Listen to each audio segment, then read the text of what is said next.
All right, everybody, here we go. The first stream of the brand new NFL season. 15 preseason games we're live streaming for you on this channel to get this year off. And it starts tonight with the Hall of Fame game between the New York Jets and the Cleveland Browns. These two teams have one extra preseason game to play. I keep forgetting to mute myself. Hang on. Okay. Yeah, the problem is that sometimes, so I have multiple things open to look at the chat, so I make sure I don't miss anything, and I forget to mute the YouTube thing. So, my apologies for that, but we are officially underway. The first game stream in the all-new studio as well. I told you what I love about the studio is that it's so dynamic. I love the fact that I can swap the helmets out, and when the Jets and the Browns are playing, I figure let's have some Jets and Browns helmets in the background. Top three rows are autographed. The bottom two, we have some Hall of Fame autographs. Got Dave Wilcox, rest in peace. Got a few others, including a favorite of the channel, Reggie Rucker, on there. So, also got this to celebrate. Went to the Hall of Fame game last year. Got Jaguars Raiders 2022 Hall of Fame hat. So we got that in action. Jets against the Browns preseason Hall of Fame game. Welcome to the stream. Hope you like the new look. Hope you like the new scoreboard. Hope you like the slideshow thing on the top right corner. My name is Derek09. Thank you so much for tuning in. And I should note also, if you don't know, what we did for the XFL and the USFL, I manually had to do the time and everything. Check this out. I'm not touching anything. No hands. No hands on that. The clock just runs by itself. And then I start and stop whenever I want. So, really, really like that. So thank you guys for tuning in. You guys know the drill if you've been here before. If you've never been to a JG9 stream for this for live football, because we did the XFL and the USFL, but this is the first NFL stream. If you've never been to a stream before, ask any questions you want in the chat. I'll be happy to answer. I'll be providing play-by-play of the game as it goes on. If you donate, I will get to your question right away. Otherwise, I'm just going to go in the order that I see the questions. But this game should be starting in just about 15 minutes. This game is taking place on NBC. We got a brand new scoreboard. We got an all-new studio. Should be a ton of fun. So thank you guys for tuning in. And in terms of what to watch out for, Zach Wilson starting tonight for the Jets. Bit surprised that he is going to get the start and not Boyle or Strevler, but Zach Wilson is going to play in this game. Will McDonald going to make his first NFL game, the first-round pick from Ohio State. He is in. And then, in terms of the Browns, they got a lot of players out. Kellen Mond, Dorian Thompson-Robinson is going. They're going to get the bulk of the work. Just to make sure the audio is good before we go any further. Just to make sure the audio is good. And then I'll start getting to your questions. But thank you guys again for tuning in. All right, let's see what we got. How many Hall of Fame games have I attended? One. It was the Jaguars-Raiders game. That was it.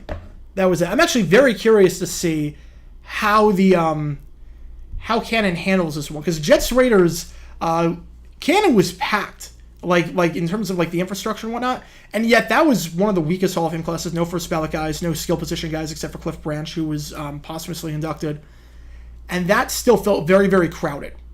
So I'm very interested to see now with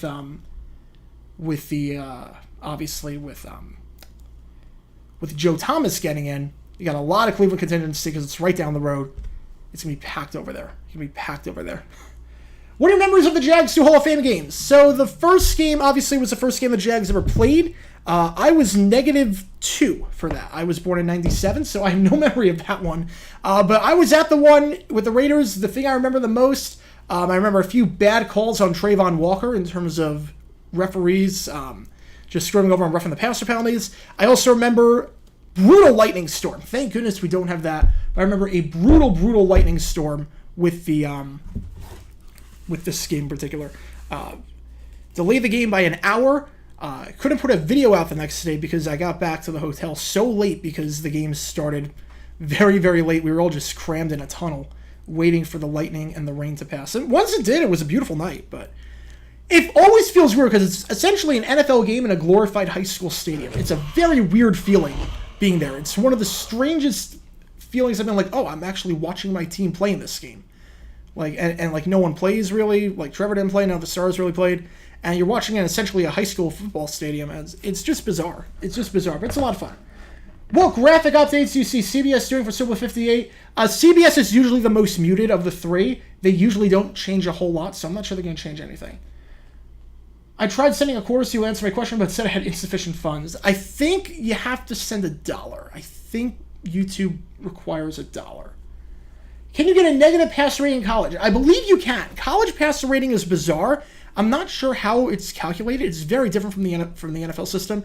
College, it's basically like you get like 250. What made me become a Jaguars fan? Watched them on TV when they played the Bengals in 2005 on Sunday Night Football, and then I watched them beat the Steelers in overtime. It was bonus coverage on CBS in New York. Watched that. Rasheed Mathis picked off Tommy Maddox, pick 6 to the house, and I was sold from that moment on. I never wanted to be a New York fan. The field fiasco from 2016 is why the Hall of Fame game is on a Thursday these days. Yep, that's exactly why it is.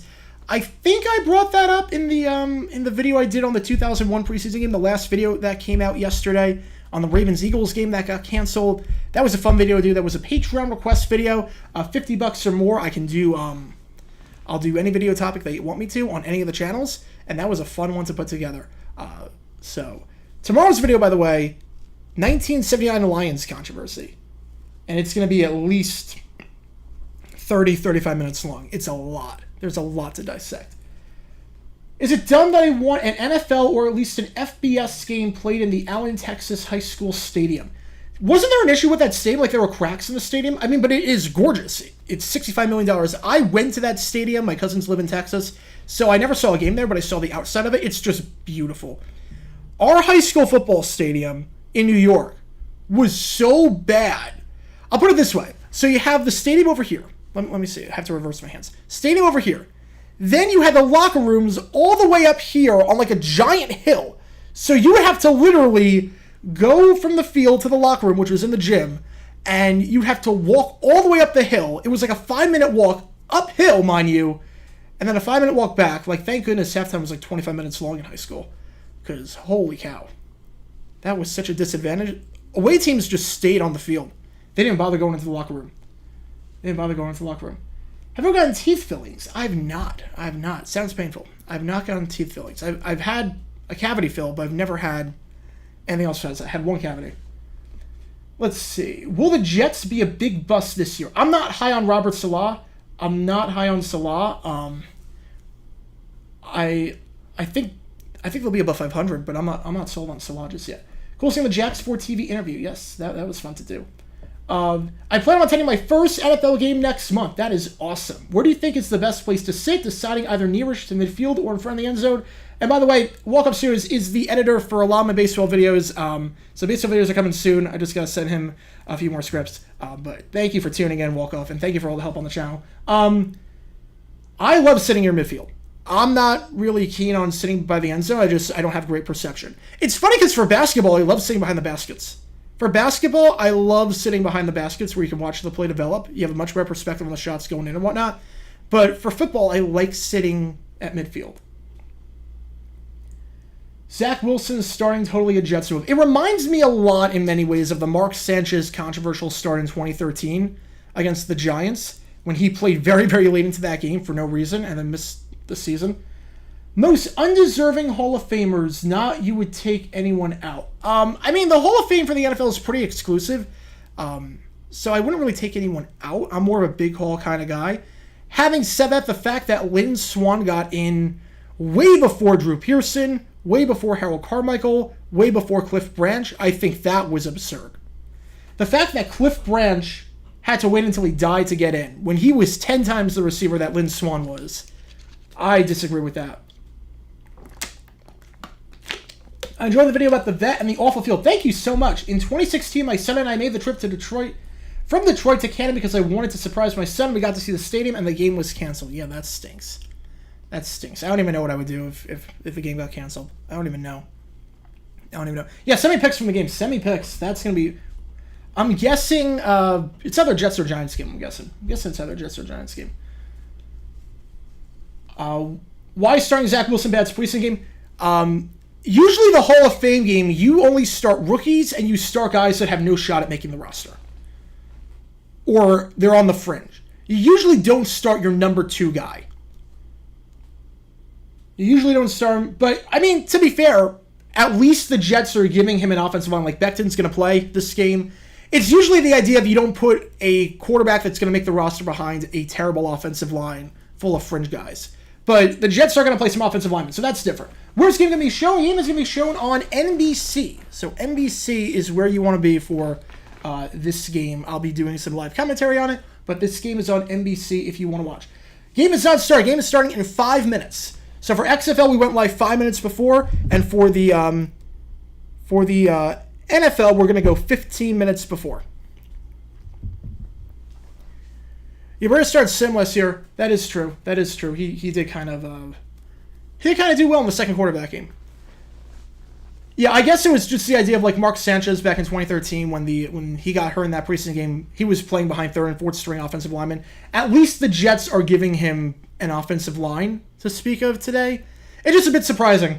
What I am disappointed in, the Jets have not released their inactives. The Browns did, so I've got like a lot of names crossed down on my depth chart, which is nice. The depth charts are accurate, not like the XFL and the USFL where I was guessing on a lot of these. The depth charts are accurate, which is awesome. Makes my life a heck of a lot easier.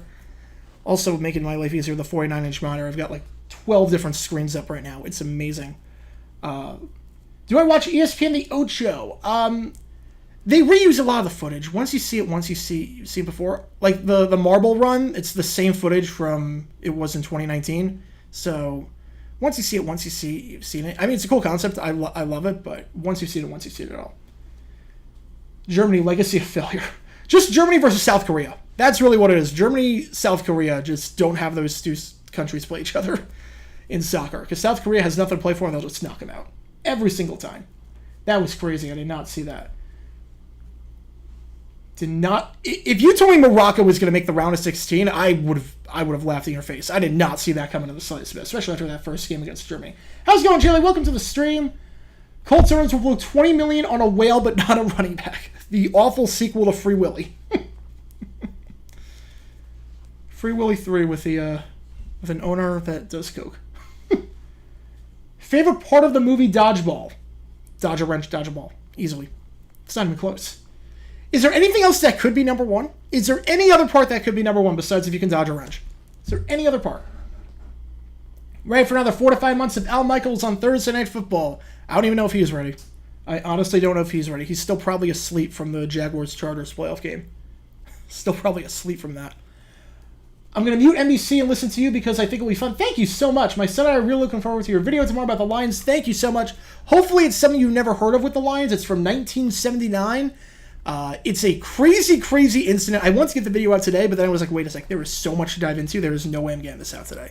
It's going to be a lot of fun to do that game. Going to be a lot of fun to do that video. I mean, we're looking at 30, 35 minutes. It's going to be a really long video, but it's going to be so worth it. It's basically, they went 2-14 in 1979, and yet they were so bad, they somehow found a way to lose a game where they didn't even play.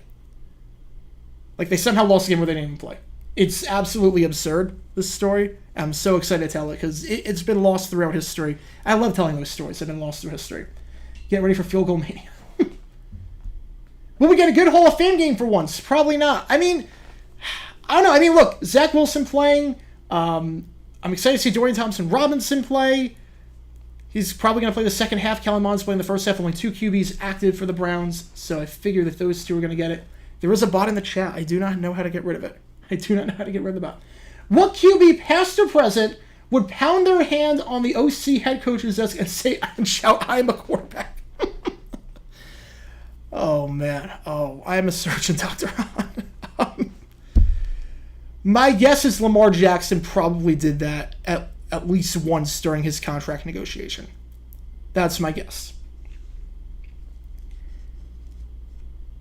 How's it going, Randovids? Welcome to the stream. How often do teammates get in together? I'm not sure. Oh, in terms of the Hall of Fame? In terms of the Hall of Fame, it's pretty rare because you need to retire at the same time. I think Fouts and Winslow would happen because Winslow, for whatever reason, was not a first ballot Hall of Famer. I don't know why. It's very, very rare, though. Very, very rare to see two from the same team in the same year that played together. I mean, the Jets have two going in this year with Joe Klecko and Darrelle Revis, but in terms of two teammates, very, very rare. How do you get your reach for your videos? What do you mean by that? Like, how do you reach out to me for video topics? Or how do I get footage? What? I'm not quite sure what the question is. As dumb a hire as Rich Kodite was for the Jets, Lou Holtz was worse. I mean, Lou Holtz was a train wreck in so many ways. Kodite was bad. Kodite was historically bad. Lou Holtz was completely out of his element. The whole fight song thing is a story for another time. Lou Holtz was quite the guy. At least he didn't embarrass himself in the same way that Urban Meyer continues to embarrass himself. Watching Helen Mond in the preseason last year made me wish my eyes didn't work. You're in for a treat tonight, then. You are in for a treat tonight. You became friends with the son of former Central Arkansas, New Mexico kicker Pete Parks. That is awesome. That is awesome. Let's see. My Bills are 4-1 against the clickbait sports teams since clickbait sports started. He named the team they lost against and when. All right, so you have the Packers, you have the Steelers, you have the Giants, you have the Cowboys, and you have the... Oh, man, who the heck am I missing? Because Permanent's Broncos, Packers. Obviously Packers. Well, how do I get the research? Ooh. The Bills are 4-1 against clickbait sports teams. Since clickbait started, that was 2 years ago. So... Was it the Packers? I don't know. I think it was the Packers. I could be wrong. All right. We could see Eli and Coughlin at the same time. We could, although Coughlin is a finalist for... He's won the final 12 for this year. What are Bob Kraft's chances this year of what? Of the Patriots making the playoffs? I mean, they're pretty slim. I'm not high on Mac Jones. How do you get the research? Oh, I just do a lot. It's a lot of digging on newspapers.com. A lot of digging on newspapers.com to find the stories, see if there's something that's interesting. Let's see what we got. Worst coach in Jets and or Browns history. All right, the Browns, I mean, it's got to be Hugh. I don't know who else it could be except for Hugh. Jets, there's so many options. Holtz, Kodite, Charlie Winter was pretty terrible. Who do I want to go with? Who do I want to go with there? I mean, Gase was also pretty bad, but I'm not sure he wasn't the worst. I guess for the Jets, I go Kodite, but oh man, that's tough. That is tough. Any NFL streams during the season? Oh, we got a ton coming up. Let's see. We got 14 more preseason games. Moment of stream, Nick. How's it going? We got 14 more preseason games. Plus, we've got a bunch of NFL games. We're going to do every Monday night game. We're going to do a lot of Sunday night games. We're going to do Thursday night games for the first half of the season. We got a lot of games on the agenda. I'm assuming we're going to do about 50 games this year. I'm assuming 50 games. Charlie Winter is still alive. Turned 99 last month. Good for him. And Marv Levy just turned 98 today. Happy 98th to Marv Levy. Still alive and kicking. One of the greatest coaches of all time. A Hall of Famer as well. That is crazy. Charlie Winter, 99. So weird. It's like a lot of the coaches I talk about from the 70s, they died. And now Charlie Winter's just still alive and kicking. He's been coaching since the 60s. He was a head coach for the Cardinals back in the 60s. Al Groh at least went 8-8. I can't call him the worst over Kodite, over Holtz, over Gase. Al Groh was not good, but I can't call him the worst. How often do owners and contributors get in? They usually let one in per year. My retro bowl is player is better than Zach Wilson. The Lions 79 season changed my life at 7 years old. The reason is because of the 79 season the Lions drafted Billy Sims. It's a long story, but Sims is the reason I became a huge sports fan. You will like this. I'm going to take my camera right now because I do have Billy Sims' autographed jersey in the studio. It is up there on the window. Billy Sims, one of my favorite players to watch. One of the greatest what-if stories of all time, I think.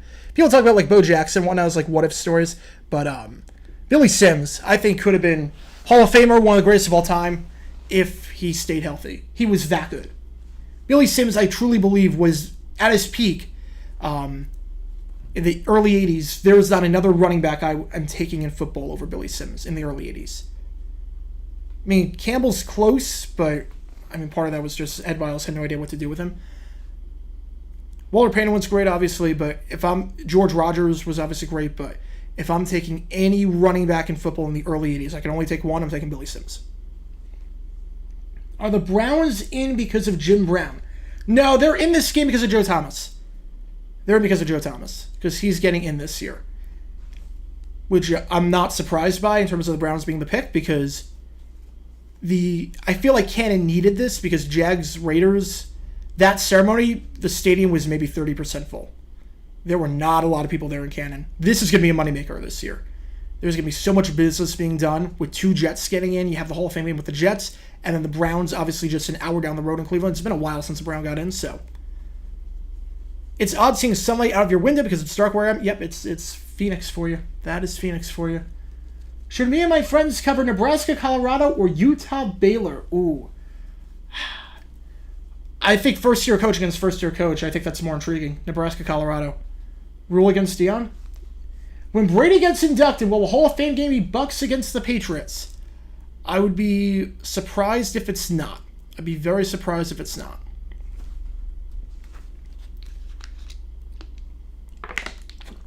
The Lions losing a game they didn't play, that piques my interest. Only the Lions, pretty much. And it wasn't even like a situation where, like, because teams have lost games when they're playing in the sense that a team needs to win this game or else they're going to be eliminated, or else this team's going to be eliminated from the playoffs. It's nothing like that. It's the Lions had no business whatsoever. This game had nothing to do with the Lions at all. And this game had nothing whatsoever to do with the Lions at all. And then they somehow found a way to lose this game. I think there's too many Hall of Famers, and especially some they just fill in because they won a matchup. I swear Joe Clucker was great, but he's absolutely not a Hall of Famer. I mean, they didn't get it for the matchup because Darrelle Revis is in, and he's a Hall of Famer. The thing with the Hall of Fame is that before we had this expansion of the Hall where we let 3 seniors in, the Hall size was the same in 2019. The Hall size was exactly the same as it was in 1966. In 1966, you had half the teams in the NFL, and each team carried about 40 players on their roster. So I have no problem with this expansion of the Hall. I have no problem with it. What is your all-time team if you talk all NFL history? Ooh, that is tough. That is tough. Ooh, did Marcus Ware sing the anthem? Ooh. I do not have the audio on for this. I wish I could hear this. Wow. Will we see football before midnight? I mean, it will start before the Jaguars-Raiders game did last year. It'll start before that one. Your all-time NFL team, that is... I really got to think about that one. That's crazy. Is Marv Levy the greatest coach not to win a Super Bowl? No, Bud Grant. Bud Grant. If we're just talking Super Bowl era coaches, Bud Grant. Marv Levy was great, don't get me wrong, but I have to hold the Chiefs stint to some extent against him and his stubbornness there with the wing tee. I have to hold that somewhat against him compared to Bud Grant, who was just consistent throughout his entire time and really turned the Vikings around. 2026 Hall of Fame game, Saints against the Chargers. As we have a $10 from Michael Hodel. Let me just, I don't want to block the, I'm going to move over to this side. There we go. $10 from Michael Hodel. Thank you so much for that. I should note, for the regular season, during the first half of games, 20% of all donations will go to one of you guys for winning trivia. We'll do live trivia at halftime. We'll do that for the regular season. Let me put your name in there. Thank you so much, Michael Hodel. Thank you again for tuning in for the stream. Let me get you in there, and then I will read your comment. Thank you so much for that. Wait. I don't know why I can't. Here we go. Let me get you in there. Here we go. Hey, JJ, hope you're well, brother. Currently working Grubhub and football is here, so that means good business. Looking forward to your stream as always, brother. Thank you so much, and thank you for tuning in for the XFL and the USFL streams. Really means a lot to me. 2026 Hall of Fame game, Saints against the Chargers. Your thoughts? Well, definitely the Saints for Breeze. Definitely the Saints for Breeze. I don't know about the Chargers. I don't know. Although, no, Rivers is not getting in. If Rivers gets in, I don't think he will. But if he does get in first ballot, then yeah, it would be the Chargers. But I don't think so. I don't think so. I think it's going to be Saints against... I'm not sure who it's going to be. At least it's not Fergie. As someone on the radio has said, a Hall of Fame player should be someone that has to be mentioned in the history of the sport. I hate that argument. Because you know why? You can easily tell the story of football without talking about Joe Thomas. You're saying Joe Thomas is not a Hall of Famer? Seriously, it is very easy to tell the story of the NFL without talking about Joe Thomas. It is very easy. Sounded like he was on a winning team. For sponsors, do you accept sponsorship from companies or small businesses mainly in a different area of the country? I accept anyone. Anyone. I accept anyone. You wanna have your company logo featured in that slideshow? Reach out to my agency, Table Rock. Table Rock works with Brett Coleman. They work with 5 Point Vids, That's Good Sports, How About Them Chiefs. Work with a lot of great YouTubers. Go contact tablerock.com if you are interested in sponsoring anything on this stream. From trivia, you can have your company logo in that slideshow. We can work something out for sure. We can absolutely work something out. Yeah, but I don't know if Charger fans are going to travel across the country to watch Breeze get in. He wasn't really a Charger. Larry Fitzgerald last played in 2020, right? Larry Fitzgerald was last 2020, I believe. So if that was the case, then Cardinals will be it. All right. Jets are kicking off to start this game. We are officially about to set off. Here we go. Let's do this. Greg Zuerlein kicking off. Brown's going to start with the football. Again, you see on the screen the scoreboard. All new look. Hassan Hall back to return. The 2023 season is officially underway. Hassan Hall muffs the kickoff into the end zone for a touchback. Good start. Good start. And in at QB, starting this game, it is going to be Kellen Mond, the former Viking third-round pick out of Texas A&M.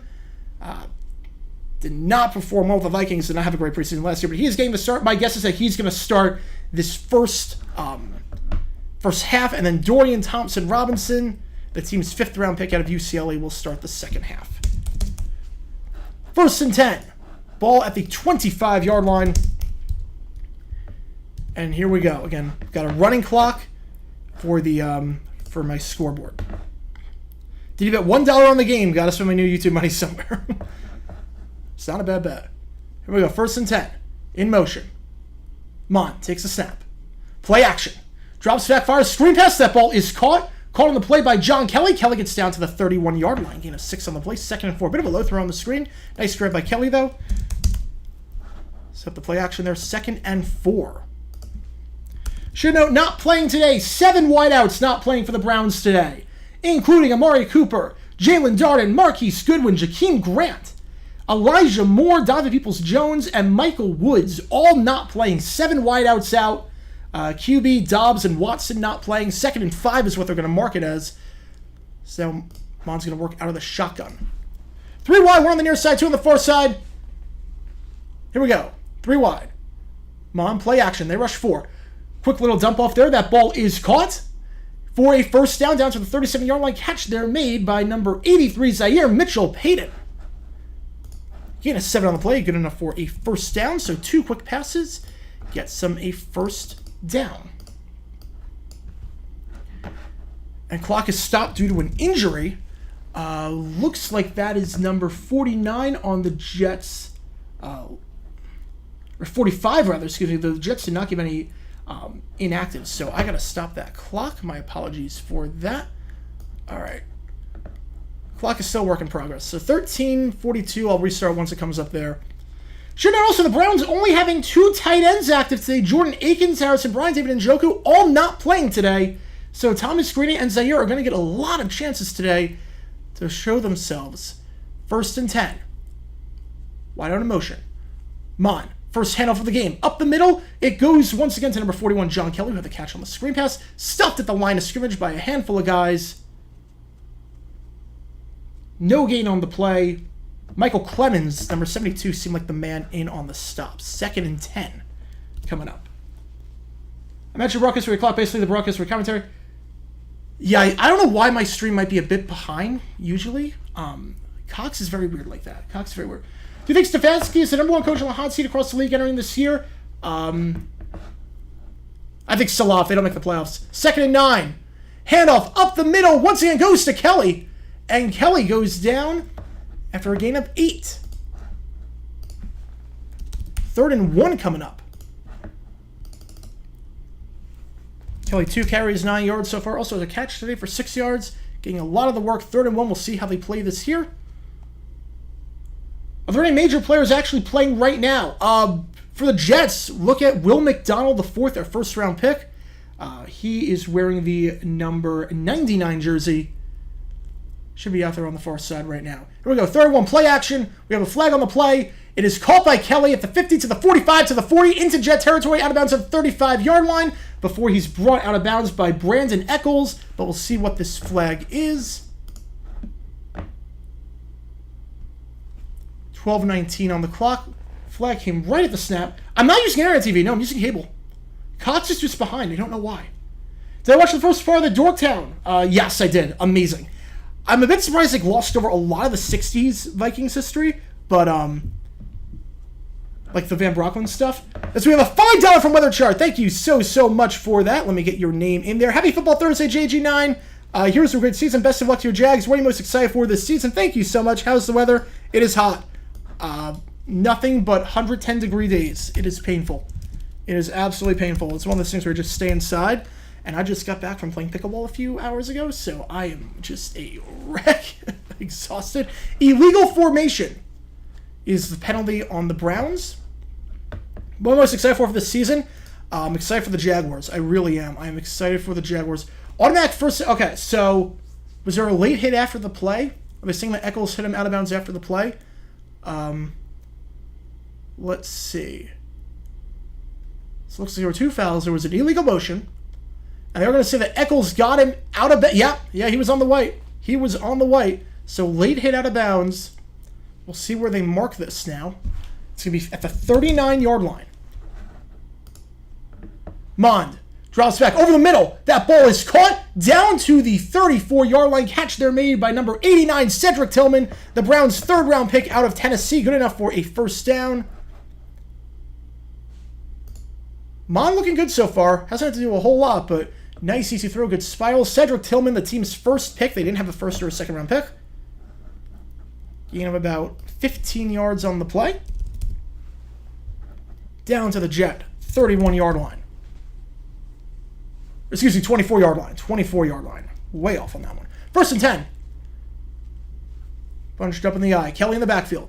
Mon, handoff, goes to Kelly to the side. Kelly, a bit of a star step, gets back to the line of scrimmage, but nothing else doing. Eventually tackled on the play for no gain by Zaire Barnes. Zaire Barnes, the team's 6th-round pick out of Western Michigan, coming down on that one. 2nd and 10 coming up.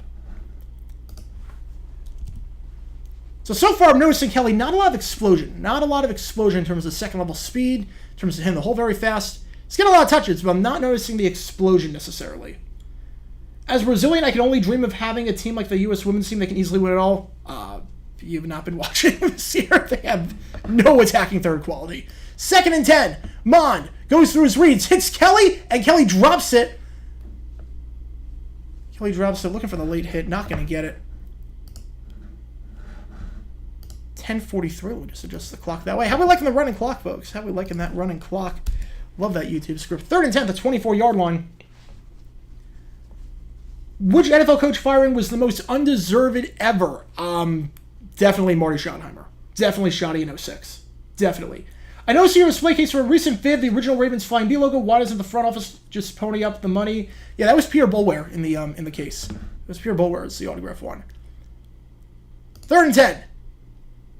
Mon, they rush 4. He's going to go down. He goes down. Sacked on the play. It's going to be a 50-yard field goal coming up. Sack there, courtesy of number 47, Huff. Bryce Huff. Kellen Mond goes down. It's going to be a 50-yard field goal try for Cade York, the LSU kicker. One thing you couldn't do there was take a sack.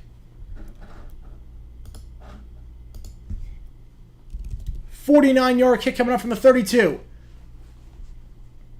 Charlie Hewlett on the long snap. Hold is good. Kick is up by York, and the kick is no good. Kick is no good. York pulls it wide right, so Jets get the ball back. They hold, and we will see Zach Wilson coming onto the field for the first time in just a bit when we get back from commercial break. 1st and 10 coming up for the Jets when we resume at the 39-yard line. No good. What about Dicker in 86? Dicker didn't get fired in 86. Dicker did not get fired in 86. He got fired in 92. Yeah, that was a shank there. Yeah, I like the center back pairing for the USA. That's about it. I like the center back pairing for the... And that's about it. Who should be in the Hall of Shame? Man, Hall of Shame. I would say Ronnie Harmon for that drop he had in the playoffs. I would say... who else? Hall of Shame. Sanchez for the butt fumble. Have I done play-by-play before? I have. Not for football. Not for football. I've done these XFL and USFL streams. But I did a lot of announcing in college. Did a lot of color commentary. Did some play-by-play as well. Did radio play-by-play for basketball. Did play-by-play for volleyball. That was fun to do. Baseball, soccer. Those were a lot of fun to do. Teams don't have to slowly will the numbers down to 53. No, it's just one giant cut this year, which I like. It's one giant cut. One giant cut. Yeah, that was not a good kick whatsoever. And again, all Mon had to do just had to have the situational awareness. You got to get rid of that. You got to know there's an internal clock. You got to get rid of it. Nice sack by Huff, but you got to have an internal clock where you escape the pocket. You got to have that. And that cost them 3 points. I'm interested if the addition of a top receiver in Ridley can help Trevor level up and become truly elite. Yeah, I think so. The thing with the Jaguars was, what Peterson did a great job was he played to the receiver's strengths, but we didn't have a deep threat. We didn't have like a jump ball guy. Christian Kirk, Marvin Jones, Zay Jones, obviously Marvin's not here anymore, but we never had a jump ball guy. Calvin Ridley can win jump balls. He's the first jump ball guy we've had since A-Rob. So I'm looking forward to that. Who is the best heavy metal band of all time? Was it the Jonas Brothers? I mean, I love the Jonas Brothers, so... All right, Zach Wilson coming onto the field for the first time. Greatest second action outside of football. I mean, Alan Page, Whizzer White, Michael Strahan. I mean, if we're counting like The Rock, we're counting guys that didn't really do anything in the NFL, but that had very successful careers afterwards. Did I do commentary at Arizona State? No, I did it undergrad. Not at Arizona State. All right, so 9:56 left. Jets getting the ball to start off this drive for the first time. Zach Wilson under center at the 39-yard line. Wilson hands it off up the middle. Down to the 44-yard line. It is Israel Abankanda.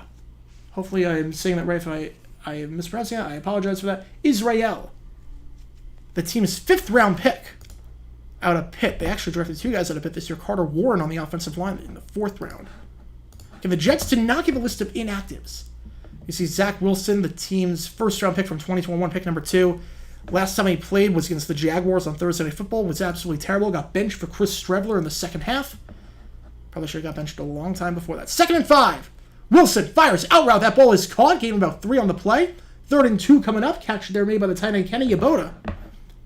Or Kenny Yeboah, rather. 3rd and 2 at the 47-yard line.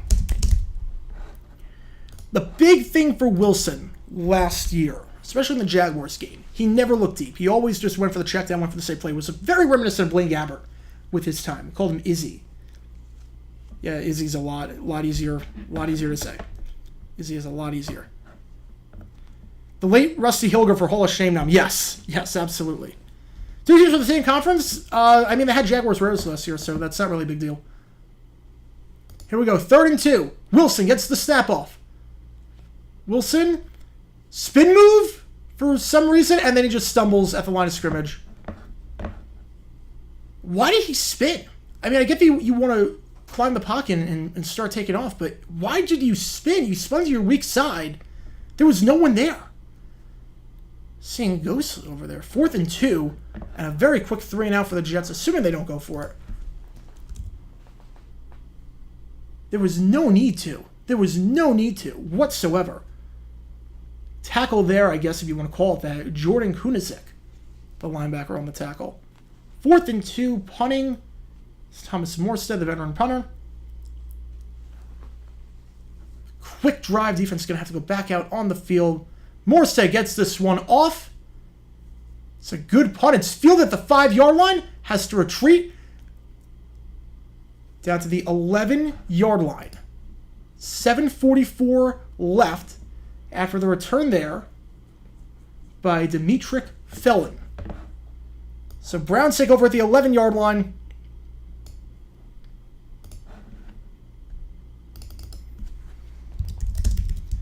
After a 44-yard punt net.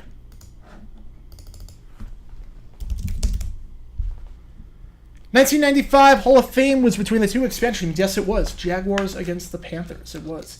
Les Steckel, I cannot wait for that. I cannot wait for the Les Steckel Reign of Terror. Les Steckel was so bad. I cannot wait for John to talk about that. That's my most anticipated part of the documentary by far. Because the Vikings, like the thing with the Vikings is that they've been pretty well run. Like there's not a whole lot of crazy stories with the Vikings, except for '84. Van Brocklin in '84. That's where you get the really crazy stories. This is so much better than watching Thursday Night CFL. You say that now, just wait till Zach Wilson has to play another drive. If they inducted Jerry Jones into the Hall of Fame, would Dan Snyder qualify for the Hall of Shame? Oh, absolutely. Absolutely.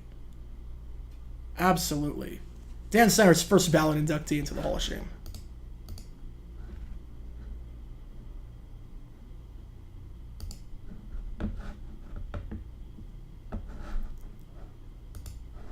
The thing I also can't wait for, I hope he talks about, is Tony Adams was the team's strike quarterback in '87. And he last played in the NFL in '79. Or '78. It was '78. He last played professional football in 1980. And then 7 years later, he played for the Vikings, which was crazy. Over under on people asking to show the games. Haven't had that yet. Have not had that yet. I'm assuming for the regular season we will have. I'm assuming for the regular season. It's funny because of the glass cases, you can actually see on the top there is a bit of a reflection, so you can see like 15% of the screen reversed and whatnot. Why Kentucky football so bad? I mean, they haven't been that bad lately. They've not been that bad. Stoops says that program, we're going in the right direction. Happy Hall of Fame game. I remember this used to be the only way the Bills used to get on NBC since they weren't really very good. Happy Hall of Fame game. Yeah, this is a yeah, I can't wait for Demetrius Underwood as well. I have to find stories for the 70s to release on Tuesday that I know he will not talk about. I have to do that. All right, 1st and 10. They're going to mark it at the 12-yard line. Mond is in, 3 wide. Once again, Kelly, the lone running back there, number 41. Got 4 backs active today: Demetric Feldman, Hassan Hall, John Kelly, and Nate McCrary. Handoff. Once again, goes to Kelly. Kelly down at the 23-yard line. Kelly at the 23-yard line. So gain of 11 there on the play. Longest run of the day for Kelly. That is good enough for a first down. They are really giving Kelly a ton of reps today. Giving him a ton of opportunities to prove himself. John Kelly, again, number 41. This is his 6th season in the NFL. He was drafted by the Rams out of Tennessee back in 2018. Been on the Browns since 2020. Hasn't really done a whole lot, though, in the NFL. Under 100 yards rushing on his career, but that one, a long run there. Good enough for a first down at the 23-yard line. Now they're going to mark the 22. 1st and 10 at the 22. Notice the change of scorebook. It was the same that it was for the Super Bowl. We have a flag on the play. Kelly gets stuffed behind the line of scrimmage. No gain there, but we do have a flag, so hold your horses. We'll see what this is. This came right at the snap. I didn't notice any changes to the scorebook for NBC. I did not notice any changes. This looks very similar to the one they had in the Super Bowl 56. It's going to be offside on the defense, so move them up 5. So all that for nothing. Move them up to the 27-yard line. 1st and 5 now coming up for the Browns. This game is on NBC. This game is on NBC. The NCAA should bring back the TV ban and the death penalty. Why? There's no point. In today's day and age, like, there's no point. You can still watch highlights. You can still... It just unfairly punish the fans. Division 3 games are on TV. They have streaming services. Like, you're not going to punish them that way. 1st and 5. I'm way behind on the clock. 1st and 5. Mond, play action. Jets, Russian 5. Mond throws. It is incomplete on the play. There was a flag, though. I don't know why he didn't hit the check down. Thomas Greeny, the intended target on the play. I'm just going to let the clock run down to 6:24. Thomas Greeny, the intended target. There was a flag. Looks like it's going to be holding based on the field judge's indication. Just getting the clock set to 6:24. Mond's got to hit the check down there, though. Mond has to hit the check down. It is going to be defensive holding. Cedric Tillman getting held up there by number 26 on the Jets, Brandon Eccles. Defensive holding. So the Browns back-to-back free plays. Oh yeah, offside can be called on the offense. Offside can be called on the offense. I saw one time where Packers Buccaneers 1988, they called offside on the receiving team on a kickoff. They weren't the full 10 yards back. It was absolutely crazy. All right, 6:23. Mond, play action to Kelly. Has to get rid of it quickly, and that ball is incomplete. Nice pressure there on the play action. 2nd and 10 coming up.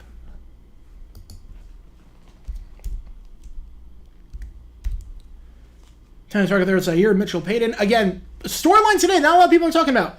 The Browns have 5 tight ends on the roster. 3 of them are not playing today. Jordan Akins, Harrison Bryant, David Njoku not playing. Thomas Greedy, Zaire Mitchell-Payton have an opportunity to audition for other teams, maybe get a 4 tight end spot on the team.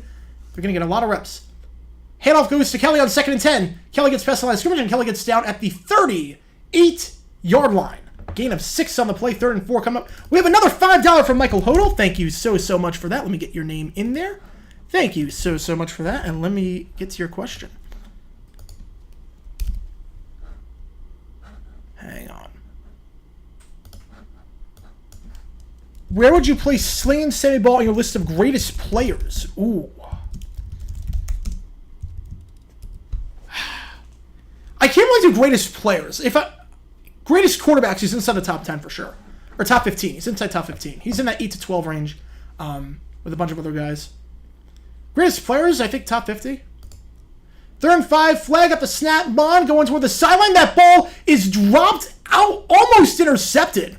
Almost intercepted in the outstretched arms of Eccles. He's been targeted a lot today. Ball is dropped on that one by one of the 7 wide receivers active, Dalen Baldwin. Just the 2nd pass thrown to a wide receiver today. We'll see what this flag is. 3rd and 4, illegal formation. They're going to decline that penalty. So 4th and 4 coming up. It's a ball you got to catch. That is a ball you got to catch. I'm actually very shocked that Eccles did not pick that one off. I'm actually very shocked that Eccles did not pick that one off. My case for the TV ban, the death penalty in college football is to punish college football programs who did the wrong thing and make up for the competitive advantage that the program had, like SMU. It just wouldn't serve. It served a point back in the 80s. It doesn't serve a point today. Because there's so much... Okay, so you ban the death penalty. Okay, now what? What's going to happen is you're going to get a random person who just live streams the game on his phone. It doesn't solve the issue. It doesn't solve the issue whatsoever. 4th and 5, going to punt for the first time today. Is that Corey Borquez back to punt? It looks like that's Joseph Charlton back to punt. It's a nice punt to the corner. That ball is muffed and out of bounds at the 5-yard line. So a great punt there. You got to catch that one. But give him 57 yards of net, pinned at the 5. Zach Wilson going to be in some trouble starting this drive, pinned in their own 5-yard line. A fight almost broke out of my house over Memphis, Arkansas State. Wow. Of all the games for a fight to break out at. Who's worse, Jimmy Clausen or Josh Rosen? Look, Josh Rosen at least had moments. He at least had moments. I don't remember a single thing that Jimmy Clausen did that was any good. Josh Rosen at least showed flashes. Not many flashes, not great flashes, but flashes nonetheless. Jimmy Clausen showed nothing. At some point, I'd love to see a dumb decision about James Franklin's fake field goal against Michigan. If I'm going to do James Franklin, it's going to be the 4th and 5 run. If I'm going to do that, it's going to be the 4th and 5 Penn State run. That was insane. Have I ever seen the clip from the late 90s where the ref tells the Lions crowd to be quiet? I have seen that. There was a lot of stuff like that in the 90s. Bills Broncos 1990, a similar instance happened there where the ref told the crowd to be quiet. There were some issues in the preseason when the rule was first implemented that that there were actually penalties issued. There was a game between the Browns and the Raiders back in the 80s where there were 5 minutes between plays because the crowd wouldn't shut up. It was such a stupid rule. Hi, JG9. How are you today? I'm doing good, Steven. How are you doing? And how's it going, Santiago? Welcome to the stream. We got 2 muffs so far. That's the concerning part. The 2 muffs are the concerning part. You have one for the Browns on the kickoff, one on the Jets for the punt. Because a lot of these guys are not making the roster based on how they do on offense or defense. A lot of these guys that are playing today. Obviously, there are some exceptions. Obviously, like Will McDonald's going to make the roster. I don't care about him on special teams. But you need to show your value on special teams. Because there's really 6 or 7 roster spots up for grabs for most teams each year. And you make it by playing well on special teams. Greatest player to never play in a Super Bowl post-merger. Barry. I gotta go Barry. Barry Sanders. Was Harbaugh punting at the end of the Michigan MSU game a dumb decision? No, I don't think so. That was the perfect storm of events. That was the perfect storm. I don't think it was a dumb decision. I had to bow out of last night's trivia. I wasn't feeling good. Bad headache related to the religion. Oh, that stinks. Yeah, I've gotten those headaches before. It's not fun. Not fun, but at least you're feeling better. Score prediction, 2-0. 2-0. There's no way NFL officials can stop drunk football fans. Pretty much. All right, 5:19, Zach Wilson under center. Drive number 2, went 3-0 on the first one. This one, handoff, goes to Izzy. Izzy gives the team some breathing room, gets about 2 yards there. And the Jets did not release a list of inactive players. The Browns at least have the courtesy of doing that. Have you ever thought about making videos about the crowd volume rule? Yes, I have. I have thought about that. Did the play clock ever increase to 60 after injuries, or was that a glitch in Madden? I think that was a glitch. A story on the Barber Brothers? I don't know what I would talk about specifically. A rookie first-round pick getting cut before the season. Demetrius Underwood? That's the only one in the modern era. Here we go. Zach Wilson. They rush 4. He's going deep to the sideline. Wide open. That ball is caught at the 50 and down at the 37-yard line. Zach Wilson. How about that? Zach Wilson to Malik Taylor. A huge gain on the play. Down to the 37-yard line. Gain of 55 yards. And the Jets have more than breathing when they have a first down. Oh, and NBC's doing a terrible job right now. After a 55-yard gain, you show the replay. I don't care about Ronnie Barber right now. I know he's getting. I know that. Wait until after the play, like a 55-yard catch, and you're not even gonna show a replay. Like, come on. 56 yards. Wilson to Taylor. What a throw! Wilson now pitching it out to Izzy. Izzy cuts back. Izzy down at the 34-yard line. Gain of 2 on the play. 2nd and 8.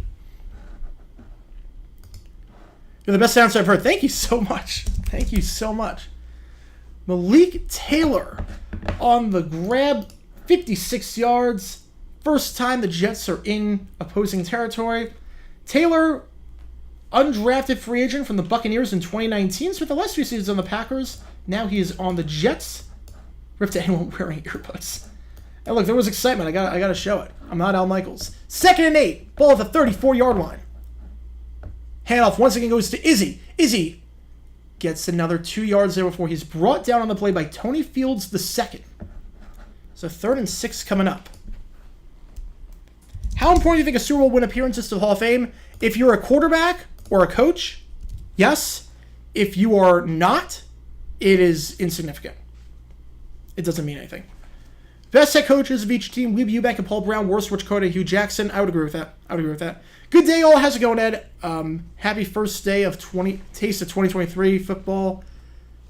Here we go. 3rd and 5. Ball at the 32-yard line, and we do have some movement. So a false start there, and that will take him out of field goal range. So we'll see how Wilson and the Jets want to play this one. So now they're out of field goal range. It'd be close. It'd actually be close. They do have Greg Zuerlein, so he can hit. It'd be a 54-yard field goal from here. Ken Anderson, Hall of Fame, yes or no? Absolutely, 100%. 100%. It's a crime that he's not in.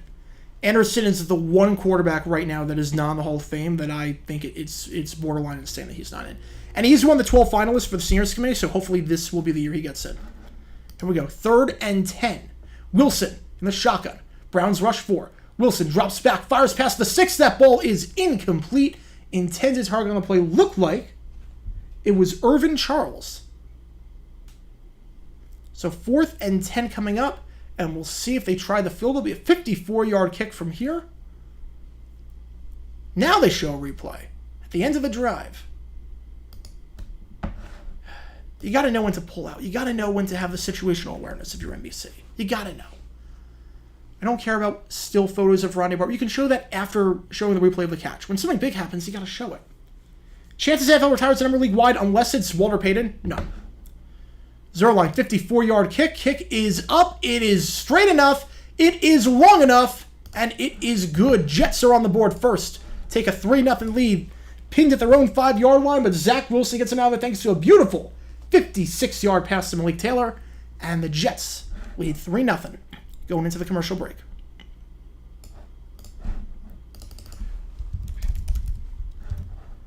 All right. You do football and baseball, JG. You should do hockey too. So many stories there. Yeah, I gotta brush up on the hockey thing. The thing is that with any other sports, I've got to do. I want to get the other channels really going consistently before I even consider expansion in that regard. First points of the year, courtesy of Greg Zuerlein from 54 yards out. Corey Dillon, Hall of Fame creds. There's such a logjam at running back. He's got a case. He's got a case for sure. I mean, I think Fred Taylor should be in, so I'd be kind of hypocritical to say that Corey Dillon shouldn't be in. There's 2 running backs that need to get in first, though. Roger Craig and Otis Anderson. Those are the 2 that I don't know why they're not in. NBC broadcast ring D- for that Rondé Barber interruption alone. That's what's nice about the these broadcasts that I do. I have a background in broadcasting, so I will call out broadcasting things as they happen. A hockey and soccer show, I would love to do that eventually. I really would.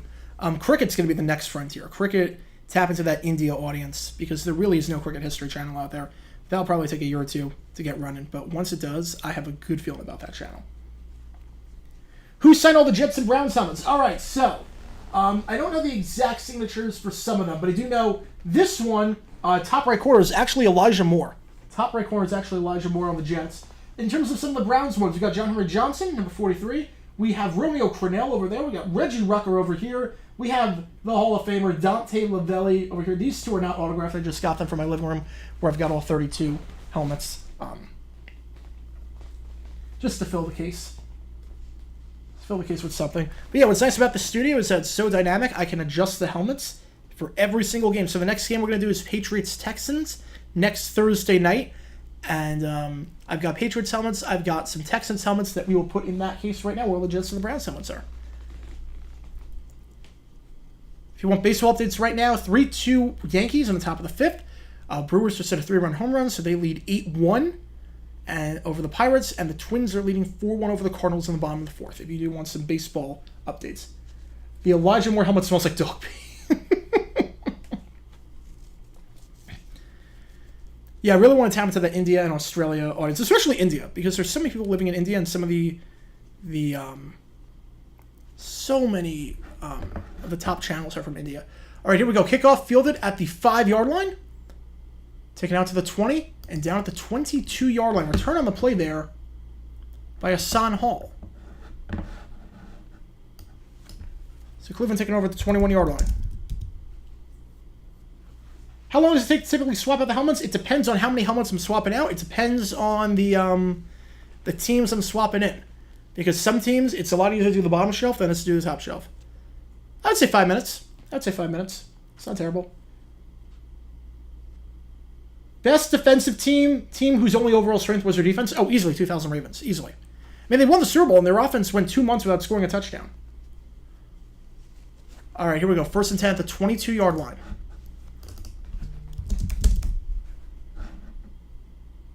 It's a reverse. 25, nice explosion there to the 29. Ball came out at the end, though. The ball came out at the end.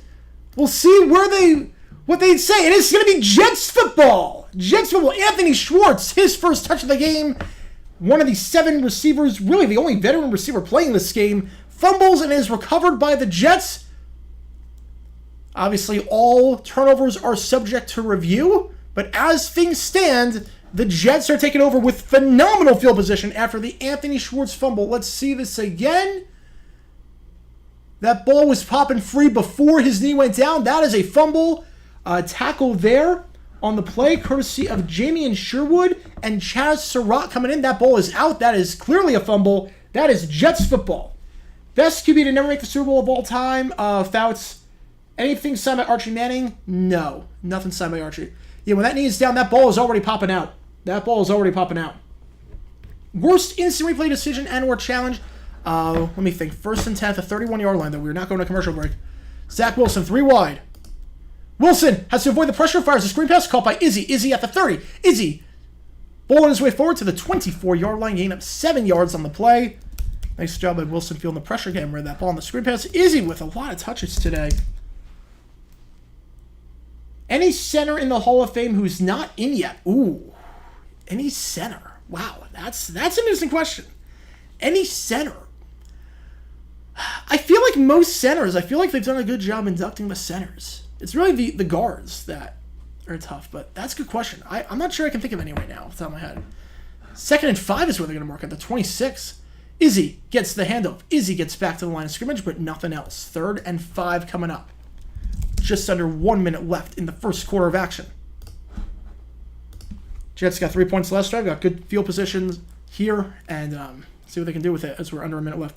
We're on the next JGA video. Should be on the next 48 hours. Should be on the next 48 hours. Why is Joe Thomas in the Hall of Fame despite being on one too many Browns teams? Because he was the best tackle in football. And left tackle, I mean, has nothing really to do with whether you win or lose. I mean, when your quarterback plays that bad. Jeff Saturday's not. I guess Saturday will be the one. That's a good question, though. 3rd and 5. Maybe the final play of the quarter. They rush forward. Wilson, ball is tipped at the line and incomplete.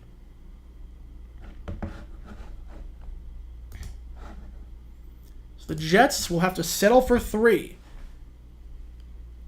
Good field position for the Jets to start off, but they were unable to capitalize on it as that Zach Wilson pass gets batted down the line. It's been an interesting outing for Zach. Obviously, he had that great throw to Malik Turner on the 2nd drive. Everything else, though, been kept really short. Pocket presence, we've seen a bit iffy. There was no reason for that ball to be tipped. You're going to the left side. Why is it tipped on the right side? There was no reason for that. 44-yard field goal attempt. Zerline going to try this kick. Hold on the play courtesy of the punter, Thomas Morstead. It got Thomas Hennessy on the long snap. 44-yard attempt. Snap a bit wide, but nice recovery on the whole. Kick is up. Kick is good. Jets lead 6-0. A victory for the Browns, though, considering the poor field position that their defense gave up. But what you like it in? First ballot. Favorite MLS team? Don't have one. I just like watching. If Phoenix gets a team or Jacksonville gets a team, I will. Is Kelsey first ballot? I don't know about first ballot, but he's in. It's tough for Sarah to get first ballot. Favorite cricket team? When ESPN had the rights to the Caribbean League, it was the St. Kitts Patriots. I love watching Braithwaite play, but they don't have the rights anymore, so it's tough to watch the CPL. Is Lynn Swann the worst Hall of Fame player, and who's the best player not in the Hall? Best player not in the Hall is probably Ken Anderson. Worst Hall of Famer, it will be Eli. I have no problem with Eli getting in, but he will be the worst. As of now, I would say Swan. Legendary team with the fewest Hall of Famers.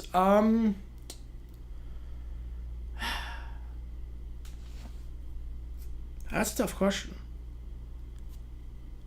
I would have said it was crazy that the New York Sack Exchange, for how good they were, didn't have a single Hall of Famer. Now they got Klecko. So that right has been wrong, or that wrong has been righted. Kickoff fielded at the 5-yard line by Hall. Hall taking it down to the 20, to the sideline, and brought down to the 25-yard line by Eccles. 16 seconds left. 1st and 10 for the Browns. Kellen Mond. 3 drives, no points. Obviously can't put the last one on. That was an Anthony Schwartz fumble.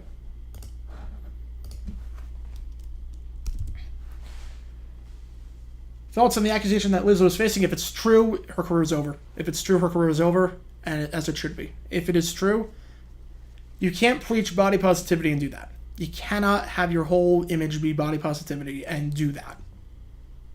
If the accusation is true, that is shameful. That's absolutely shameful. 1st and 10, final play of the quarter. Handoff up the middle.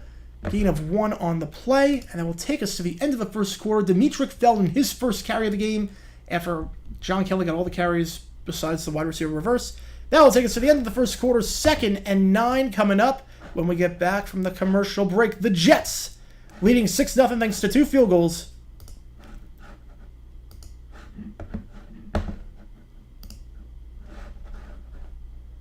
Hopefully you guys are liking the new scoreboard. Looks a lot more professional than the XFL and the USFL one. I can do a lot more thanks to this ultra wide monitor I've got. This nice computer. Is there basketball fatigue post NBA Finals? NBA Summer League, WNBA Big Three, and the basketball tournament have mostly had tennis issues. I mean, Summer League is Summer League. I mean, that's always going to be the same. The thing about Summer League is that a lot of the rookies weren't playing this year, so I'm not surprised there were some issues. WNBA, I mean, it's more popular now than I feel like it's ever been, so I don't think there's really an issue there. Big Three, yeah, the promotion's been terrible for the Big Three. On top of that, the star power's not there like it used to be. The quality's just not there. And then the basketball tournament, yeah, I feel like the basketball tournament has kind of run its course. It was a cool thing when it was not just college retired teams. Now it's just college retired teams. It's not the same. Let's see. XFL or USFL? I would say XFL for everything except for running backs. Running backs are better in the USFL. Best wide receiver of the 1960s in the NFL. Ooh. I would probably go Raymond Berry. I'd probably go with Raymond. I'd probably say Raymond. Roy Jefferson's got a case. Charlie Taylor. Actually, Charlie Taylor. I feel like Berry was good the first half of the 60s. I think most consistent was Charlie Taylor. Who will be the last team to ever win the Super Bowl? Probably, I mean, it's such a long ways away, but I would probably say the Browns. Probably the Browns. I'm sorry the D-backs lost. I'm surprised they collapsed. I'm not surprised. I'm not surprised. Torrey LaVelle is a terrible manager. He can't manage a bullpen. Did USFL, XFL, or other league stats count for the Hall of Fame? No, except for the AFL and the AAFC. AAFC counts, AFL counts, everything else, no. If the league merged with the NFL, it counts. Favorite flavor of ice cream? Vanilla. 90 Pats versus 98 Jets? I mean, the Jets win by 50. Warfield, yeah. Warfield's a good pick. Warfield's a very good pick. I'd probably have, as my top 5, I'd have Taylor, Warfield, Berry, Jefferson. I might go Orr. I might go Jimmy Orr for the 5th. He was just very consistent throughout his whole career. I might go Jimmy Orr for the 5th. No, you know what? Scratch that. Homer Jones. No, wait. I'm forgetting Bob Hayes. Bob Hayes. Yeah, that's my top 5. Put Bob Hayes in that. 2nd and 9. Here we go. Ball at the 26-yard line. Mon's still in at QB. Probably going to play the whole first half. He's under center. Play action with Kelly. They rush 4. Mon goes through his reads, checks it off. That ball is caught at the 30 and down at the 31-yard line. Catch there made on the play by number 81, Thomas Greeny. His first grab of the day. Second target. The 3rd and 4, gain of 5 there.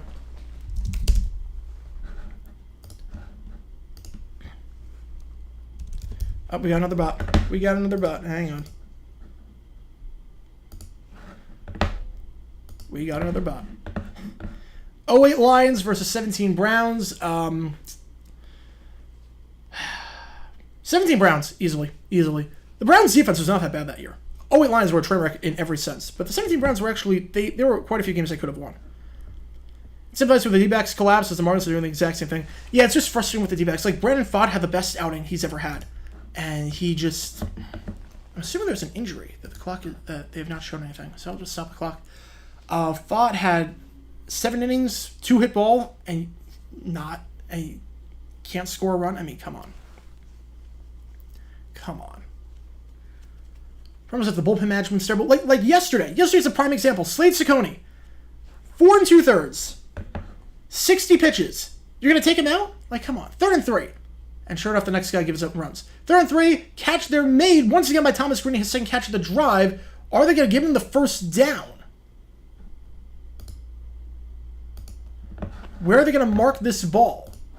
Did he get to the line of scrimmage? I'm not sure. Again, we're watching an interview right now. I didn't realize this was the Pro Football Hall of Fame interview show. I feel like you can do split screen with this. You can do split screen with these interviews. There's no reason to go full screen with this. Like, we don't know what the spot of the ball is because they're showing full screen for an interview. You can easily go split screen. 4th and inches. Okay, 4th and inches. Just the production quality by NBC. I mean, come on. Yeah, it's a big deal to make the Hall of Fame, obviously. As that's a touchback, 13-18 when the Jets get the ball. Obviously, it's a big deal to make the Hall of Fame. And I have no problem interviewing the guys. I have no problem with that. But go split screen. Go split screen with that. Don't make it so that I don't know where the spot of the ball is on a key 3rd down.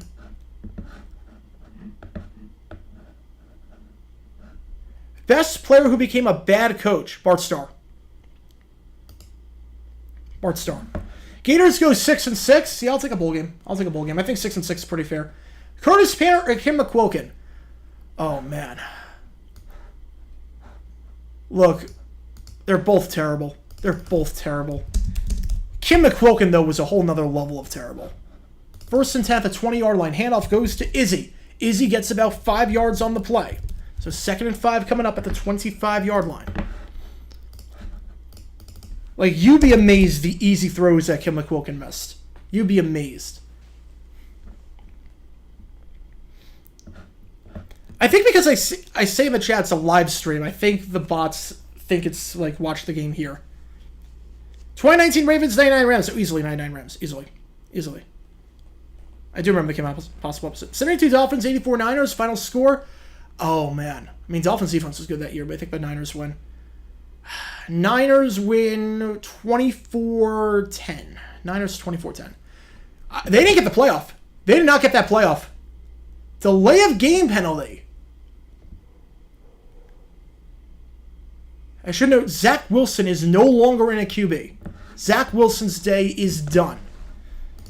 It is Tim Boyle, the former Packer quarterback, in there. Fighting for that number 3 spot alongside Chris Streveler. A matchup to definitely keep an eye on, or a camp battle to definitely keep an eye on. Obviously, Rodgers is your 1, Wilson's your 2. Boyle versus Streveler for the 3. We'll see what happens here. 2nd and 9 at the 21-yard line. Handoff once again goes to Izzy. Izzy bottled up behind the line of scrimmage. Loses 2 yards there. Eventually brought down on the play by number 42, Tony Fields. Having a pretty good game. Honestly, Tony Fields has impressed me so far. He's been all over the place. Surefire tackler. Tony Fields, probably the MVP of this game right now for the Browns. He's playing very, very well. Tony Fields, again, the linebacker. He's been with the Browns since 2021. This is his 3rd season. 5th round pick out of Arizona and West Virginia. He's having a good showing. Having a very, very good showing so far. 3rd and 11. You can Boyle the new QB. Ball at the 19-yard line. We have some movement. Looks like we're going to back him up another 5. False start. 2 penalties on this drive. The Jets shoot themselves in the foot on this drive, just going backwards. 3rd and 16 at the 14-yard line. At this point, you're pinned deep. You want to give your punter some breathing room. You might just call a draw play here. Just get out of here. Might just call a draw play. I saw the Super Bowl 8 cartoon. Oh boy, you were right about. Yeah, that was funny. That was a funny cartoon. Bigger bust. Bortles got Bortles. I don't think Bortles was a bust. Honestly, I think there's a major difference. I'll talk about it after this play. 3rd and 15. They rush 4. They're going to throw, but it's a quick little check down ball caught at the 20-yard line and down at the 25-yard line. Catch there made on the play by number 88, Kenny Yeboah. His 2nd grab of the day. So they do get 10 yards on the play, but it's still well short of a first down, and the Jets will be forced to punt once again. Okay, so Blake Bortles, I don't think Bortles was a bust. I think there's a difference between not living up to expectations and being a bust. Blaine Gabbert was a bust. Bortles, I mean, the man was close to leading league in touchdown passes and yards in 2015. Had his moments with the Jags in 2017, the start of 2018. I don't think Bortles was a bust. He didn't live up to expectations, but I can't believe it's on preseason on the weekend. It's always like this. This weekend's the Hall of Fame ceremony. It's always like this. 4th and 5, going to punt this one. Ball fielded at the 25-yard line by Feldman. And Feldman, trying to make something happen, gets about a yard on the play, but that is it. So the Browns take over at their own 26-yard line. Net of 45 yards on punt. Good punt there by Morstead. Let's wait for that clock to get to 10:28, and then we're good. It's so much nicer having the running clock than it is when I did it for the XFL, where it was all manual. A favorite direct-to-video sequel of classic Disney? Ooh, I mean, they were all pretty bad for the most part. I mean, I guess Lion King 2. I guess Lion King 2 just for the soundtrack. Had some good songs. Trey Lance is a bust. I would say he's nearing that territory. Steve McNair, Hall of Fame? No. QBs that should be in the Hall of Fame that are not in, that are eligible right now, Ken Anderson, and you can make the case for LaMonica, Brody, and Hadel. Anyone else I'm not too crazy about. Brody really should be in. Yeah, Zach Thomas, about time he got in. About time. Worst running back of all time? Oh, man. I mean, there are so many running backs. I mean, Chauncey Washington was terrible. Chauncey Washington, I remember him. Chauncey Washington was absolutely terrible with us. Preseason NFL ratings are better than the finals. Why the bots? I don't know.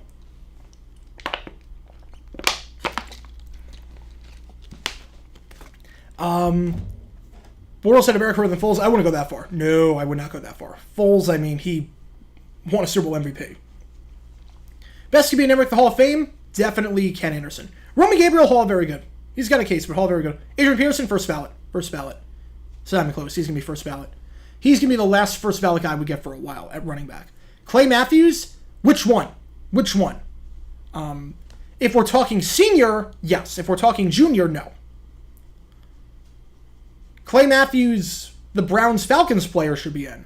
Clay Matthews, the Packers-Rams player, should not be in. Worst QB to win a Super Bowl, I would say Dilfer. I would say absolutely Dilfer. Top Gun or Top Gun Maverick? Top Gun Maverick. Top Gun Maverick. That was one of the sequels that are better than the original. Kate McNown or Jim Drunkemiller? McNown, not even close. Not even close. Do you think the Bengals should bring back the old Brown-style uniforms as alternate? No, I mean, they were kind of ugly. They had no real identity. I do remember watching the Jerry Lewis telethon. I do remember that. Yeah, McNown easily over Drunkemiller. It's not even close for me. Drunkemiller threw, one touchdown in his career? Charlie Connolly for Hall of Fame? I have no problem with that. Is soccer broken? No, I don't think it's broken. I mean, I think the fact that the Saudis are just buying everyone, I think that part's broken, but... Worst MVP? I mean... Elway in 87 did not deserve it. Over Jerry Rice, Elway in 87 did not deserve it. They split the vote. Really what happened was that there was a split vote between Montana and Rice, and Elway was the one because of it. Elway had no business winning the MVP that year. First 10 at the 27-yard line. Play action. Mon still in the game for drive number 5. That ball is intercepted! Intercepted on the play! And the Jets will take over at the 26-yard line. Terrible throw by Kellen Mond that goes right into the arms of Chaz Surratt.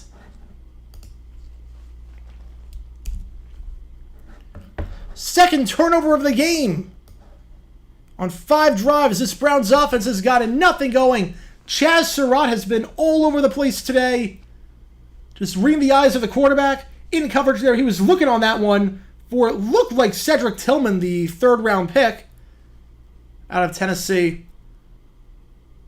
That's a terrible throw, too, especially because he had Schwartz deep. You see the all-22, you saw the reverse replay. He had Schwartz deep. He led him deep to the sideline. He might have had a play on that one. I would have voted for Watt in 2014, but I have no problem with Rodgers winning it. Boyle, curl round on the first play. That ball is caught down at the 19-yard line, so where they're going to mark it. Catch there made by Jason Brownlee, his first grab of the day. So 2nd and 3 coming up. Again, catch there made by Brownlee. Jets, 2 field goals so far. They got in good field position, but haven't been able to capitalize in the end zone yet. Jason Brownlee on that catch. Again, the undrafted free agent, 24-year-old undrafted free agent from Southern Miss, also on East Mississippi Community College, part of Last Chance U, if you recognize that name before. 2nd and 2 at the 19. Boyle fires over the middle. Low throw, but that ball is caught once again by Brownlee. So Jason Brownlee, back-to-back catches for him as they get into the red zone. I believe they're in goal-to-go situation. I think it's 1st and goal at the 10. Could somebody get in twice? No, you can only get in once. Otherwise, Dick LeBeau would have done it as a coach and as a player. Marcus Allen should win MVP in 85. He had a case. First and goal, ball at the 10. In motion, Izzy. Boyle hands it off to Izzy. Izzy at the 10. Izzy at the 5. Izzy is in. Izzy is in. Touchdown. New York Jets. 12-0. I've not been recognized in public, unless it's at like an NFL event. I've been recognized at NFL events, but best football player featured on Last Chance U. I mean, Dakota Allen. I think Dakota Allen is pretty good. Most underrated Jag of all time, Darryl Smith. Worst Jags quarterback ever. That played a regular season game, I would say Cody Kessler was pretty bad. Trent Edwards, actually. Trent Edwards. What Saints team got snubbed more? 2018. Easily, 2018. Izzy with the touchdown. Getting Izzy with it as the Jets pouring it on right now. Take advantage of the good field position after the Chaz to right interception. Greg Zuerlein. Can a rookie win MVP? I mean, Earl Campbell almost did in 78. I see no reason why not. Kick is good. 13-0. There's no reason why a quarterback couldn't win MVP as a rookie. There's no reason. 9:04. And the Jets lead 13-0. Remember, the Browns started the game with the ball, so just something to keep in mind. Most overrated NFL player ever, Norm Snead. Norm Snead. I don't know how he made that many Pro Bowls. Norm Snead was not good. Norm Snead was not good whatsoever. Best Super Bowl of the 1980s? I mean, it's got to be 23. I don't know what else it could be. Are we counting... Is Super Bowl 14, are we counting that as part of the 70s or the 80s? Because if we're not counting that as part of the 80s, I mean, 23 is the only answer. It's the only answer possible. Now, if we're counting 14, honestly, 14 was a very good game. Probably the most underrated Super Bowl of all time. Yeah, Breeze Rodgers, Denver in the postseason. That is crazy. Is Trevor's hair my favorite thing about him? No, my favorite thing is that he's actually a quarterback who can throw a spiral. I love that part. Do I think they'll build a new stadium where RFK used to be? I don't think they'll build it in Landover, but I think they will build it in D.C. Fielded. Kickoff to the 20, down at the 29-yard line. It's Hall on the play there. Hassan Hall. We'll see if Kellen Mond goes back in the game. He can balls at the 29-yard line. Browns offense has done nothing after the first drive, which ended in a Cade York missed field goal after a sack by Kellen Mond. 8:58 left in the first half. Could Allen or Hurts break Cam Newton's career rushing touchdown record? I don't think Allen will. Hurts might have a shot because they love running that RPO stuff. Allen, I don't think will.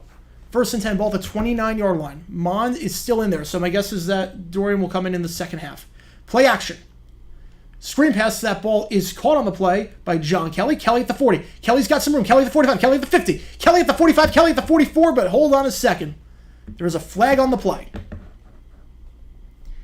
You know anything about this? It's probably in the area of holding. So back him up 10. John Kelly getting a lot of chances today. 6 running backs on the Browns roster right now. 2 of them are inactive. Obviously, Nick Chubb and Jerome Ford not playing. But I feel like with the Browns, you lost Ernest Johnson. He's now in Jacksonville. So I feel like, and obviously Kareem Hunt's not there anymore.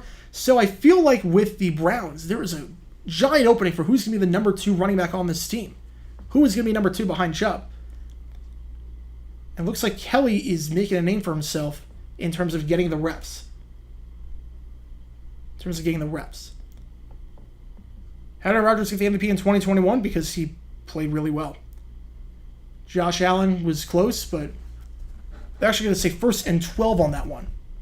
1st and 12 of the 27. It's an out route. That ball is incomplete. Slipped on the play. Miscommunication there. Intended target on the play. Number 82, Mike Harley Jr. Bit of a miscommunication there. Not a great throw on, but then again, Harley slipped. 2nd and 12 coming up at the 27-yard line. Just getting the clock all the way down to 8:23. Will Lamar break Vic's career rushing yards record if he can stay healthy? I just don't know with Lamar if he can stay healthy. I just don't know. He's had so many injury problems over the last 3 years. 2nd and 12, 8:23, 4 wide. Mon fires. Over the middle, that ball is caught on a curl route. They get some of that yardage back. Catch there made on play by David Bell. His first grab of the day. Gain of 6 on the play. 3rd and 6 coming up for the Browns. Again, usually at halftime of these streams, we'll do live NFL trivia with the teams playing and whatnot, and we will give away cash prizes. But for preseason, we won't do that. We'll do some test run games, but we won't do that. Quincy Carter, Rick Meyer. Rick Meyer was actually pretty decent in 93. I would say... So definitely Meyer over Quincy. Quincy never showed anything. We have a $5 from Michael Hodel. Thank you so much, K-Bird Zella. K-Bird Zella. That ball is caught by Kelly. Kelly at the 40. Kelly gets the first down on the screen pass down to the 44-yard line.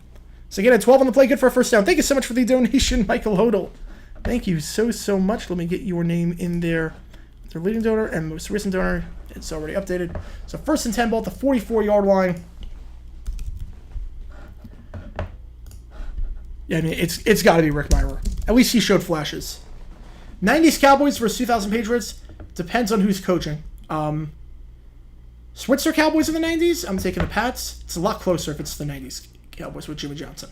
Handoff goes to Kelly. Kelly tries to bounce to the outside. Now he's cut it inside to the 48-yard line. Gain of 4 yards on the play. 2nd and 6 coming up. Be interesting to see Kelly's stat line at the end of the first half because he's gotten a ton of touches. JG9 Labs Jets fans, since you got the signed helmet of his, what were your thoughts on Sean Green under his time with the Jets?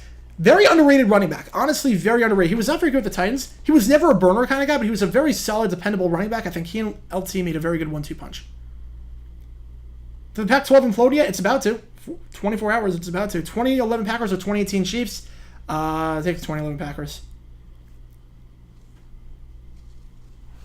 2nd and 6. Quick little pass, underthrown. Was that caught? Or are they saying I hit the ground? They are saying that ball was caught. Terrible throw by Mond. He has been very inaccurate, very low on some of these throws. Catch there made by David Bell, his 2nd grab of the day.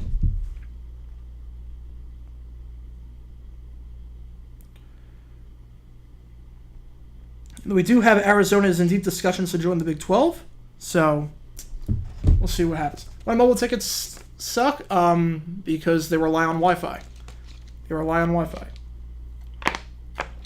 I'm always worried about apps on tickets. 90 Giants, 07 Pats, 07 Pats. Video game consoles. Oh, that clock stopped. My second was incomplete. Either way, it's no gain. I guess they're saying the pass was incomplete. Video game consoles. Xbox One I have back at my parents' place. We had a 360. Before that, we had a PS3 and a PS2 and PS1. So I made the switch to 360 because I was not a fan of the PS3. So 618 left. I guess they're saying that was an incomplete pass.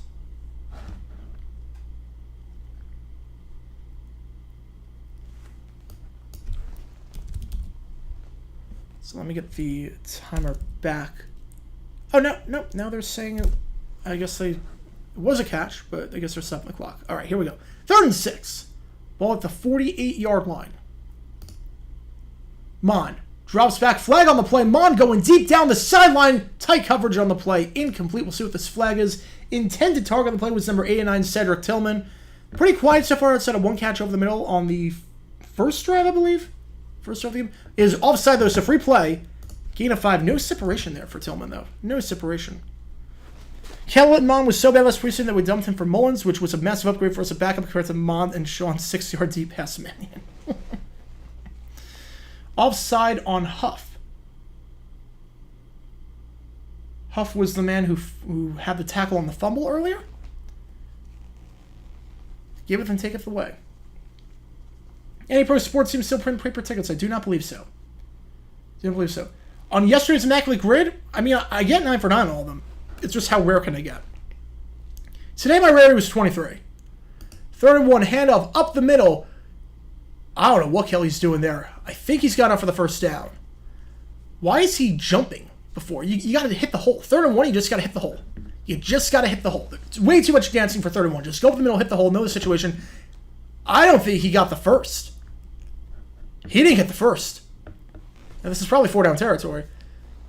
That's terrible by Kelly. You just go up the middle. You don't dance around. Look at, like, so much dancing, so much wasted movement.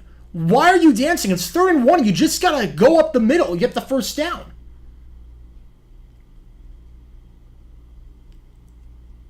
Fourth and inches. We'll see if they go for it. They try to draw him off. They are going to try a QB sneak. Mon gets enough for the first down there. So never should have come to that point. Never should have come to that point. Way too much dancing. 1st and 10. They are in Jet territory. Looking for any signs of life after a lethargic first half. Again, the Browns have 2 active QBs today. Deshaun Watson, Joshua Dobbs not playing today. Kellen Mond playing the first half. You got to figure Dorian Thompson-Robinson playing the second half. I got to say Thompson-Robinson's got a shot to become the number 3 quarterback by the end of the day. 1st and 10, the 45. Quick little screen pass. That ball is caught. We have a flag on the play. A lot of dirty wonder catch there made by Zaire Mitchell-Payton. Again, like I've said before, 5 tight ends, 3 of them inactive today, so these 2 tight ends, Thomas Green and Zaire Mitchell-Payton, are going to get a lot of reps.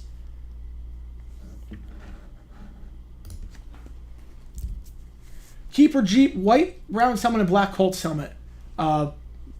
Jeep both. Get rid of both of them. Holding on the offense. Penalty is declined. We have another holding on the offense. How much do you believe the effect of good bad coaching is affecting the Hall of Fame game? Very little. Very little. Look, a lot of these guys, 80% of these guys are not making the roster. You have to remember also, with the preseason Hall of Fame game, there's no scheming. There's no game planning for the opposition. You're not going through an actual week. You're just focused on your own team. You're not worried about the Jets. So if you're the Browns, you're not game planning for the Jets. You're game planning for yourselves. So, coaching, very little. Very little. 1st and 20 at the 45-yard line. Handoff. Goes to Felton. Felton at the 50. They get that yardage back down to the 46-yard line. Back in the Jet territory. Gain of 9 on the play. I think Felton's been more impressive than Kelly. I think Felton's been way more impressive than Kelly so far. Even though Kelly's got the bulk of the reps. 2nd and 11 at the 46-yard line coming up. Do you think being the 49ers DC will get Steve Wilkes another chance to be a head coach? He was done dirty in Arizona. If he does well, I mean, he was decent in Carolina. He was decent as the interim in Carolina, so he's got a shot. 2nd and 11. Mond. Another quick little dump off. That ball is caught by Felton. Felton at the 40. Felton out of bounds at the 35-yard line. Good enough for the first down. Gain of 11 there. We'll see. That was the right play, but I am noticing with Mond, I don't think he's completed a pass more than 5 yards down the field. I don't think Mond has completed a single pass more than 5 yards. Outside the Tillman catch for like 15. I don't think he has completed a pass more than 5 yards down the field. Kenny Dillingham, ooh. Jeep after this year, maybe. What coach do you think is going to be worse this year? The worst would be McDaniels. McDaniels has no business being a head coach. Screen pass, blown up! Screen pass is blown up behind the line. Felton on the catch. The Jets read it all the way. Coming in to make the hit, it was Craig James. 2nd and very long now. I think they lost 4 yards on that one.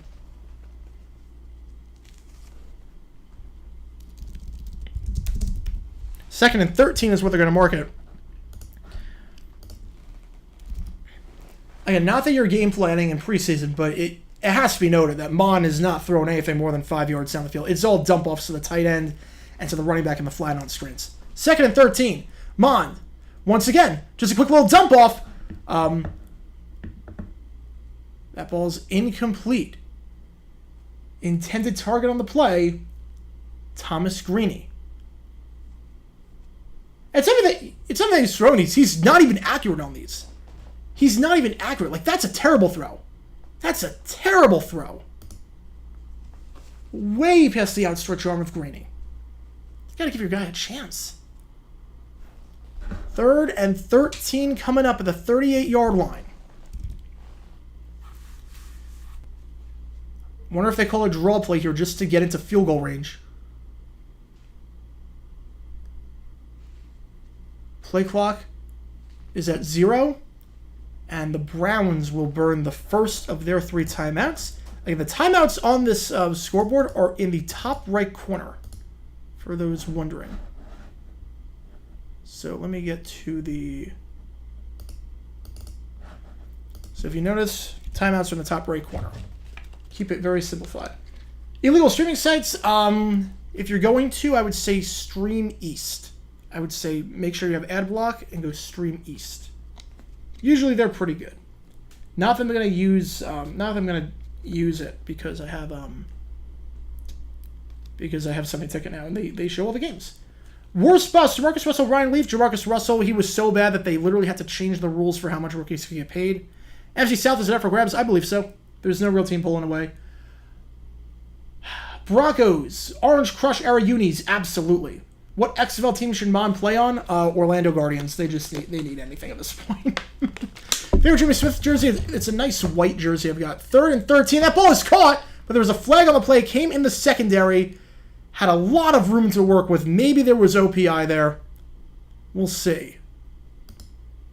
Catch there made if it stands by Cedric Tillman, his second grab. Acres of room.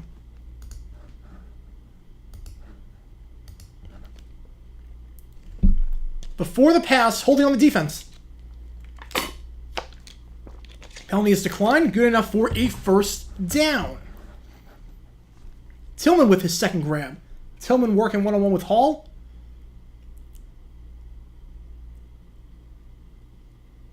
A lot of hand fight there. I don't think there was enough for OPI. I don't think there was enough there for OPI. But we have hit the 2-minute warning. 1st and 10 for the Browns coming up at the 19-yard line, maybe? 19-yard line?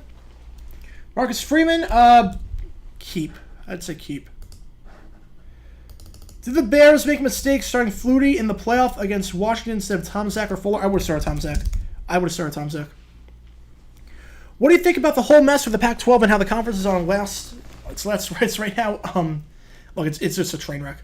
It's just an absolute train wreck. Arizona State needs to leave as soon as possible because this is just getting embarrassing.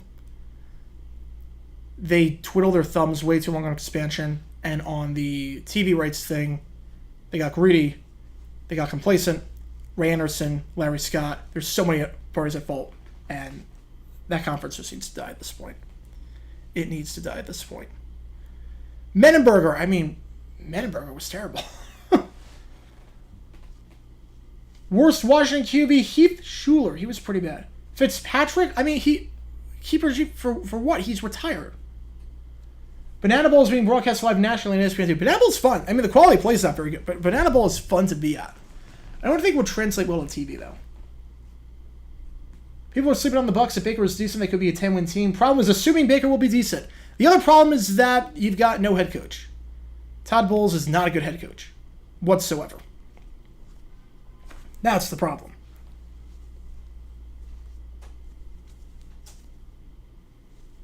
We have over 100 people in the stream for a preseason game. Thank you so much for that. Again, if you want to have your question moved to the front of the queue, we have donations. You can donate. I'll get to your question right away.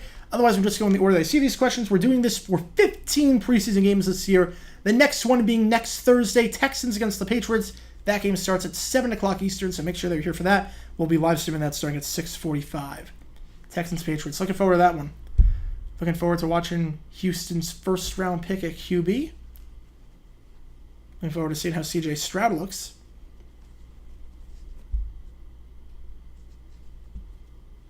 Then will a controversy be brewing whatsoever? I want to see New England. Does the offense look any more competent now that Matt Patricia is no longer the OC? Again, that is next Thursday. The schedule, you can see the schedule in the top right corner when that's live show. And again, if you do want to have your company featured in this live stream being broadcast to hundreds upon hundreds of people, reach out to my agency, contact@tablerock.com for more info. We can make something work there. 1st and 10 at the 17-yard line. First play pass, a 2-minute warning. Handoff up the middle goes to Kelly. Kelly down at the 13-yard line. Figure Brown's just going to play clock here. So Jets get the ball to start the second half. Gain of 4 on the play.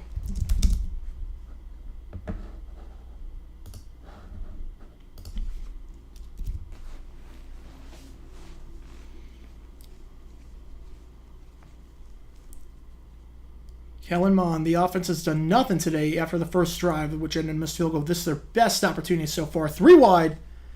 2 on the far side, 1 on the near side. Now they motion Tillman over.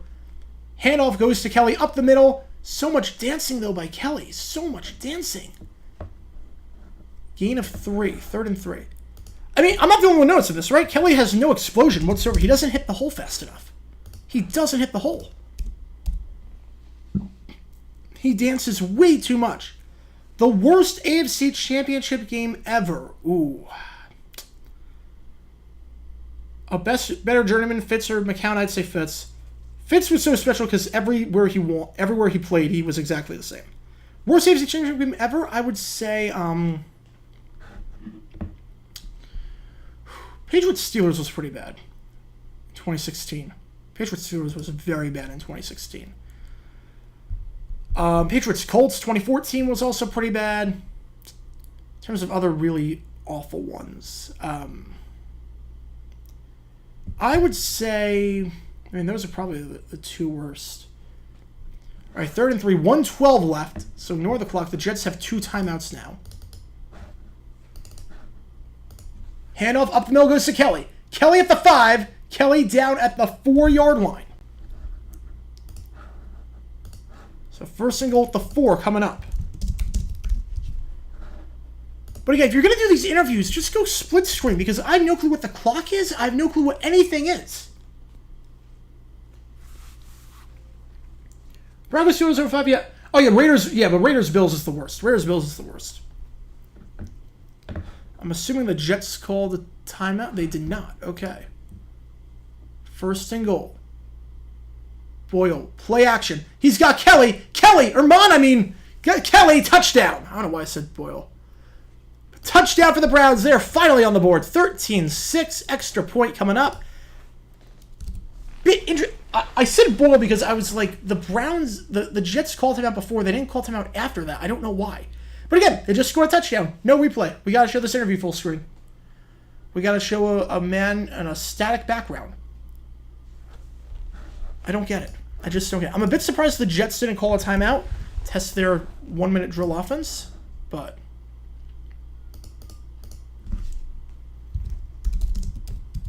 13-6 ball game, extra point coming up for York.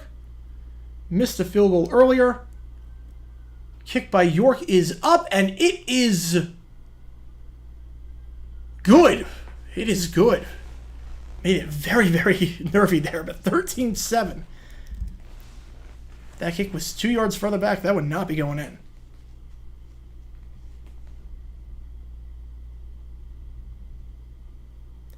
So 13-7 ball game. You figure the Jets are going to get the ball back, and they're just going to take a knee going through the half. If they try here, I don't know what the strategy is by Robert Saleh. Granted, it's preseason, but if they actually try here after this kickoff, I don't know what they're doing because why wouldn't you just call the timeout after Kelly got the first down? At least have him sit in front of the green screen for interviews and show footage of the football game behind it. Yeah, anything besides this. I mean, this is absurd. This is absurd.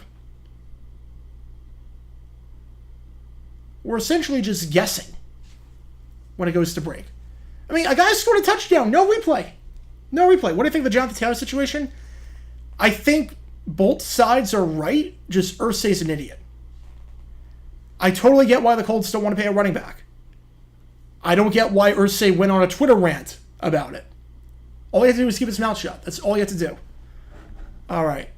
Kickoff fielded by the Jets at the goal line to the 10, 15, 20. He's got a hole. 25, 30, 35, 40. York makes the tackle at the 45-yard line. Cade York potentially saved the touchdown.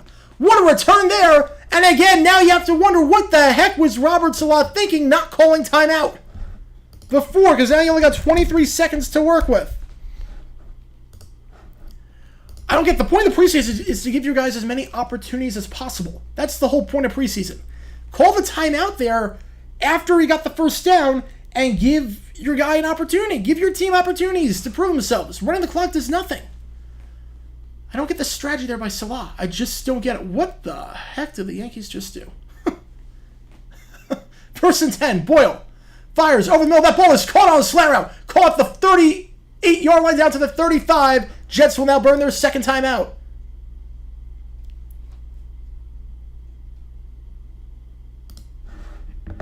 Jets have 1 timeout left after that catch there on the slant. Catch made by Alex Erickson, the former Bengals receiver. Veteran receiver, used to play for the Bengals. Now he's on the Jets. 1 timeout left for the Jets. 17 seconds left. Gain of 20 yards on that one, down to the 35-yard line. Be a 52-yard field goal from here for Zuerlein. Yeah, I'd say that's a fair comparison for Ursa. He's so bad at his job. 1st and 10 to 35. 18 seconds left. 1 timeout. Browns rush 4. Boyle. Low throw. Actually, probably better than he dropped it. Incomplete pass intended for Brownlee. Brownlee had 2 catches on the previous drive. 2nd and 10.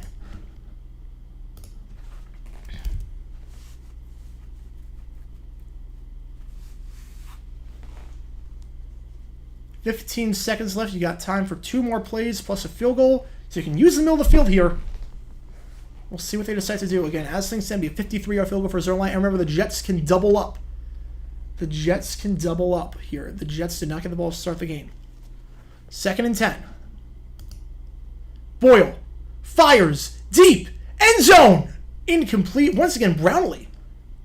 Not a lot of separation there, but it is intended for Brownlee. Seems like the go-to guy for Boyle. 3rd and 10. You can use the middle of the field here. Because you can call the timeout, but you figure that this will be the last play from scrimmage that the Jets run before trying the field goal, assuming they obviously don't get sacked here. That's the one thing you can't do. You can't take a sack.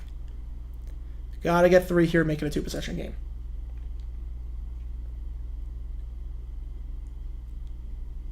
All right, here we go. 3rd and 10. Ball to 35. Browns have 4 on the defensive line. Looks like they're going to rush 4, and they do. Boyle gets rid of it. Out route. Incomplete. Dropped on the play by Brownlee. Caleb Biggers with the deflection. Or with the... In coverage, I mean. But one that you got to hold on to if you're Brownlee. I like the play call. I do like the play call. Get a few more yards.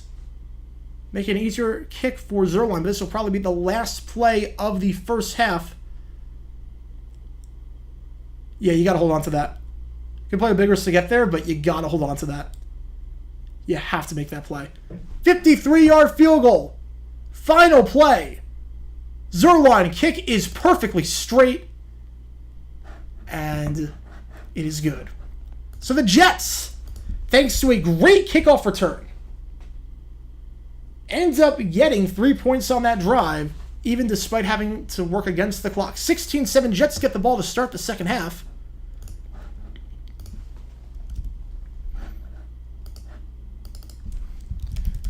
I'm going to change it so that it says end of quarter when that happens. All right, so halftime break. So I think we can actually put a clock here for halftime, which is nice. What was your longest stream ever? When the studio opened, we went 4.5 hours. That was insane. The studio happened with 4.5 hours. We are going to do a preseason triple header at one point. We are going to do one Saturday. We're going to do a triple header of games. We're going to go 9 straight hours doing preseason games, which is going to be insane. But again, usually at halftime of these streams, what we will do is we will do live NFL trivia for cash prizes. And how it will work is that 20% of whatever you guys donate during the first half of the games, or if you have a company that wants to sponsor anything, and I accept any sponsorships whatsoever, anything like that, 20% of the money will go directly to one of you guys, whoever wins the live NFL trivia game. And how it would work is there's an extension. We're going to test it out during the preseason just for fun. But there is an extension, and how it works is that it's multiple choice, and then you just type the number that is, and it registers that. I have to see how it works, but I know a few people that have done it, so we're going to do that. Do a Giants game this year. We're going to do all the Thursday night games for the first half of the year, all the Monday night games, all the Sunday games, so we are going to do Giants games. The only games that we will not do, we will get to every single team on stream at least once during the season, preseason or regular season. The only team we will not do is the Jaguars. I refuse to do any Jaguars games. I will never in my life do a Jaguars game. Never in my life will I do a Jaguars game. Just don't want to do it. I'm kind of a wreck during Jaguars games. Not a wreck. It wouldn't be a fun stream. It wouldn't be a fun stream. Like, I wouldn't be talking, interacting with the chat. I'd just be dead silent the whole time. I'd be dead silent the entire time. There is no point in doing a Jaguar stream. Now we'll do Jags live recaps after, not the game, but we'll do the Sunday night Q&A, and I go on my Jags rant, my Jags recap, and we'll do those, but we will not do a Jaguars game. Who is the best value bet based on odds to win the Super Bowl this year? Honestly, I think the Titans have like the third worst odds, and I don't get it. I just don't get it. The Titans were 7-3 last year before everyone just died on them. Todd Downing is no longer there. Tannehill's healthy again. Derrick Henry is still Derrick Henry. I think the Titans have like the third worst odds. I don't get it. Yeah, I'm a Jags fan, and that's the reason why we will not have any Jaguar streams. What was my reaction when they came back down 27? I did not sleep that night. I honestly did not sleep that night. That was such an adrenaline rush. That was the greatest moment of my Jaguars fandom. Honestly, that was the greatest moment. Better than being the Texans to make the playoffs in 2017. Better than the Jags-Titans game.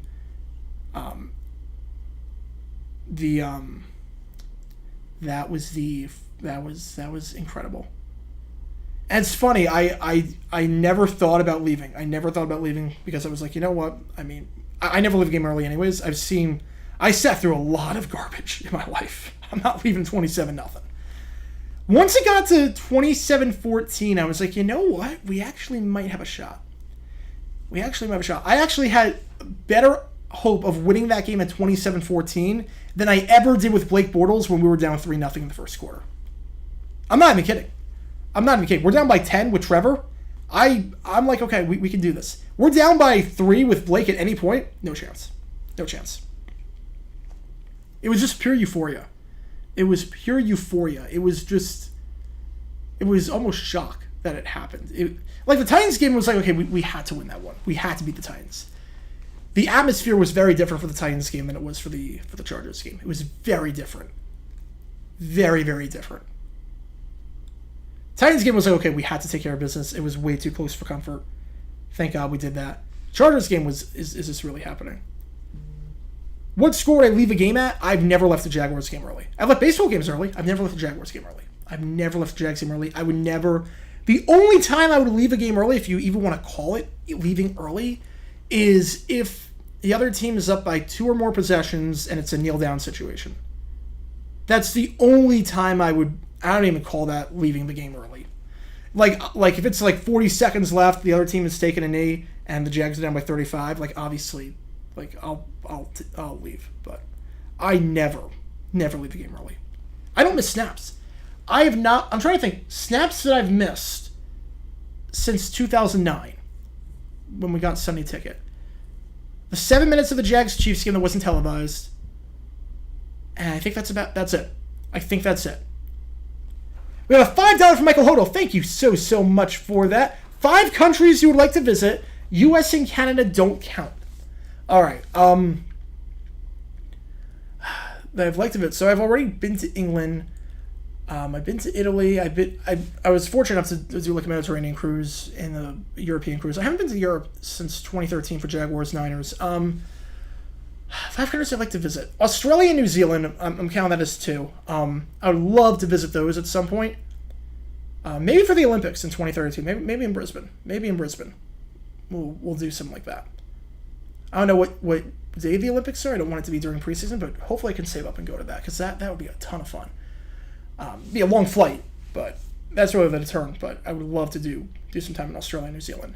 Other countries I would like to visit. There's so many beautiful islands in the Caribbean that I have not been to that I would love to just see. But, say thinking Europe, I would say Ireland. I think Ireland would be kind of cool. I would say...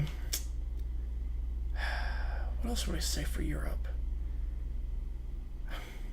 What would I... So I've done Spain. I've never been to France. I've actually never been to France. I've done Monaco. I've never been to France. Been to Monaco on a cruise. So I guess France. I guess France would be an option. And I would say... Honestly, Uruguay. Uruguay, I had to do a project on in 5th grade. And Montevideo is just beautiful. Just like, there's like a white hotel like it's all white. It overlooks the beach. I forget the name of it, but honestly, I'd love to do Uruguay. I would love to do Uruguay. 2017 Jags versus 99 Jags. Oh, easily 99. Easily. 2017, the offense was not. It was fine, but I'm not trusting our Saxville defense against an actual good quarterback that can run. Went to Ukraine in 2004. We'd love to go back. Yeah, just have to wait on obviously all the unrest to happen. Yeah, Japan is another one. Japan and South Korea. I would love to do that. Do you think Jared Goff versus the Chiefs will be another explosive game? I don't see why not. Chiefs-Lions is a very exciting matchup. Two high-powered offenses. I would love to see that. Cultural wastelands in America. I mean, I've been to upstate New York. I went there all the time. Syracuse is gorgeous. I love Syracuse. So I wouldn't really call that a cultural wasteland. I mean, I would say, look, there's a lot of, like, the Midwest where you're driving and there's nothing. There's a lot of the Midwest where it's a 9-hour drive and you will see 2 buildings. I would say that. But I wouldn't even say cultural wasteland. I wouldn't go that far. College football coach with more pressure to get to a bowl in 2023. Neil Brown or Tom Allen? I would say Neil Brown. It's crazy that the Seahawks could have made the Super Bowl against an NFC team, but they didn't suck. Yeah, as an NFC team. Almost made it in 83. They almost made it Super Bowl 18. They played the Raiders in the conference championship and lost that one. So, could have made it that year.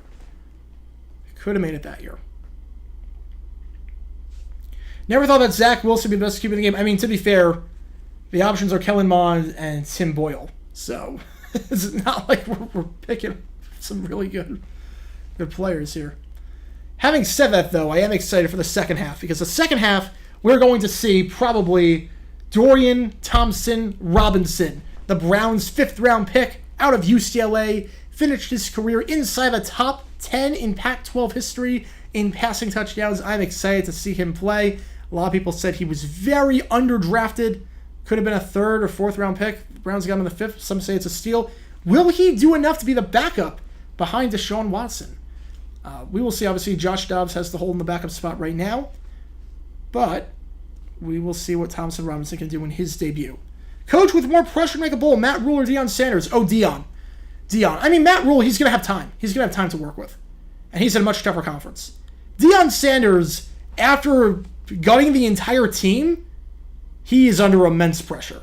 Matt Rule is not under pressure right now. Nebraska is kind of in a weird spot. He's going to have some time to work with. Deion, you can't gut the entire team and do all this and act all high and mighty and not make a bowl game, or at least show significant improvement. It's not even close. It is easily. Oh, breaking news! The Bears are signing Yannick Ngakoue. 1 year, $10.5 million contract.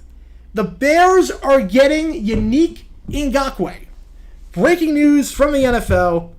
I'm not sure if NBC reported on that. I didn't see in the chat. But Rappaport and Schefter have just said Ngakoue to the Bears, 1 year, $10.5 million, former Jaguars 3rd-round pick in Maryland. Very good on Saxville, then kind of had a falling out with Tony Khan and the ownership.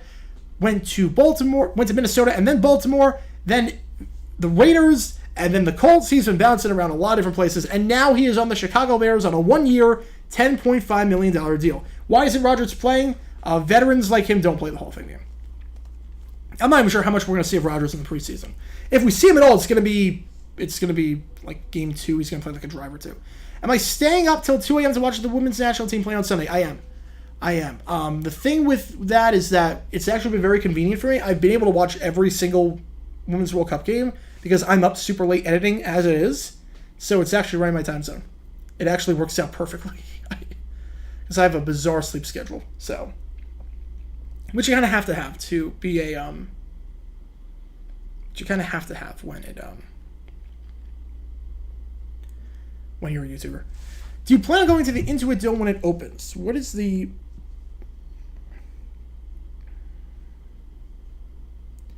Oh, that's the new Clippers venue. I mean, I would love to see a game there. I still have to go to a game at Staples or Crypto.com or whatever it's called now. But, yeah, I mean, it looks gorgeous. Are the 2017 Jaguars one of, if not the worst team to make a conference championship? No, I would not say that. I would not say that. Look, the offense was still pretty good. I think it was like 6th in the league. The defense was phenomenal. I don't think they were one of the worst teams to make it. I don't think they were one of the worst teams at all.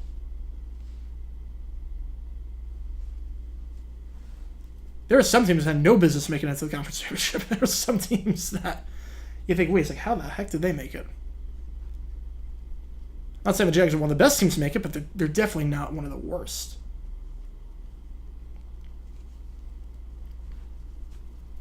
Like the O2 Titans, I mean, they did not impress at any point during the season, really. Unfortunate that the women didn't win the group. They would have played 10 o'clock Eastern. Yeah, they definitely planned that to have them win the group. But obviously that did not happen because this team has no attacking quality in the final third. They have no finishing quality whatsoever. And they play selfishly, and they can't string 3 passes together. And when they get into a corner, they have no idea what to do. So, not surprised they didn't win the group. I did not have the USA, by the way, winning the World Cup. I did not have that. I said England was my pick from the start. It's looking better and better by the day. Colts vs. Broncos 2022 worst game ever. I will raise you Jets Cardinals 2012. Bills Falcons 77. You want a bad game that will make you question your will to live? Bills Falcons 77. Trust me. 3-0. But the Jags fan since the beginning? No. I was born in 97. Been a fan since 05 though. They're ever since 2005 been a fan. So pretty much since the beginning. I'm not watching Otani pitch just yet. I'm gonna flip the games off once they're done to a different game. I might as well flip the Brewers game off. It's 14-1. Why not? Here we go. Kickoff. Jets get the ball to start the second half. And here we go. Out of the end zone for a touchback. I absolutely hate that. I hate when kickers do that. Obviously, for regular season, I don't care. For regular season, I get why you boot out of the end zone. Why are you booting it out of the end zone for a preseason game? We want to see what your value is on special teams. Booting it out of the end zone does nothing. We learn nothing from that rep. The whole point of preseason is to learn from the reps. We learn nothing from that rep. Kickoffs are the most valuable reps in preseason. Kickoffs and punts. Because that's how these guys are making the roster. We learn nothing from that rep. If I'm a coach, I'm telling him, kick it in the field play every time. All right, Doyle. First pass, incomplete. Intended target on the play was his running back, Travis Dye. I did an in-defense sub video on that game. It was so bad. Dye, his first rep of the game. The undrafted free agent running back out of Oregon and USC.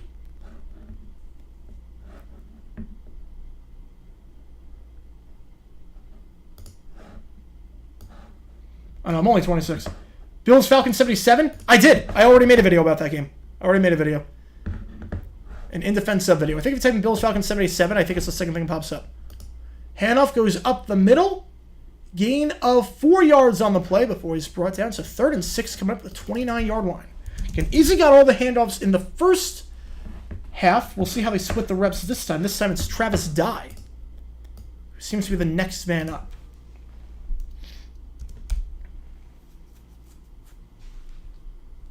Well, you don't want injuries on unnecessary plays, but, I mean, football, inherently, there are injuries. You need to see how guys play on special teams. That's the one thing. You need to see how guys play on special teams.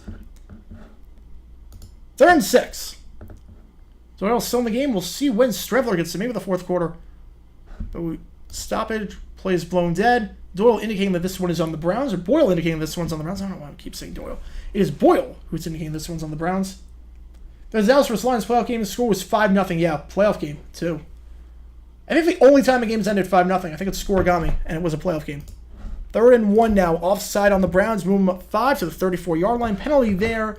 Called on number 92, Sam Kamara.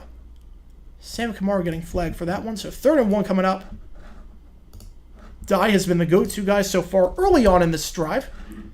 First down, the pass went to him. It was incomplete. 2nd down, handoff went to him.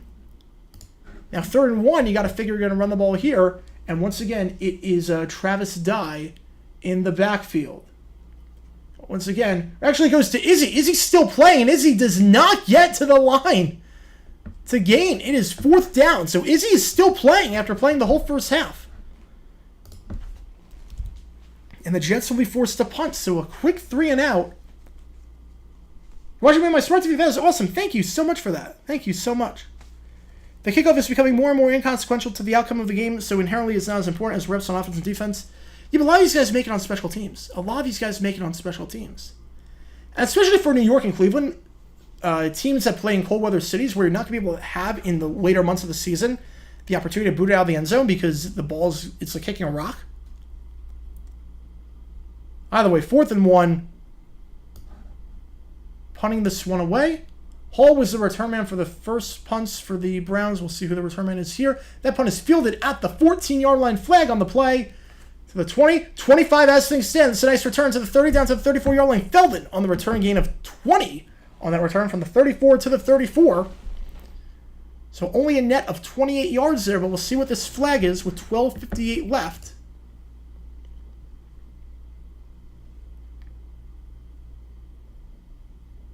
As things stand, it's at the 34-yard line of the Browns. We have another bud. Penalty is on the Browns. With 12:58. Timeout, holding on Martin, number 69. Jeremiah Martin getting called for the holding penalty there. Not a good ref for Martin. Undrafted free agent out of Texas A&M and Washington. Defensive end. So the punt was fielded at 15, so holding probably pushes him back to the 8-yard line if we go half the distance. So I think the Browns are going to be pinned very deep here, which I'm assuming will be Dorian Bethel Thompson's, or Thompson Robinson. I don't know. I think I confused McLeod Bethel Thompson. I don't know what I'm doing at this point. Dorian Thompson Robinson probably going to come in.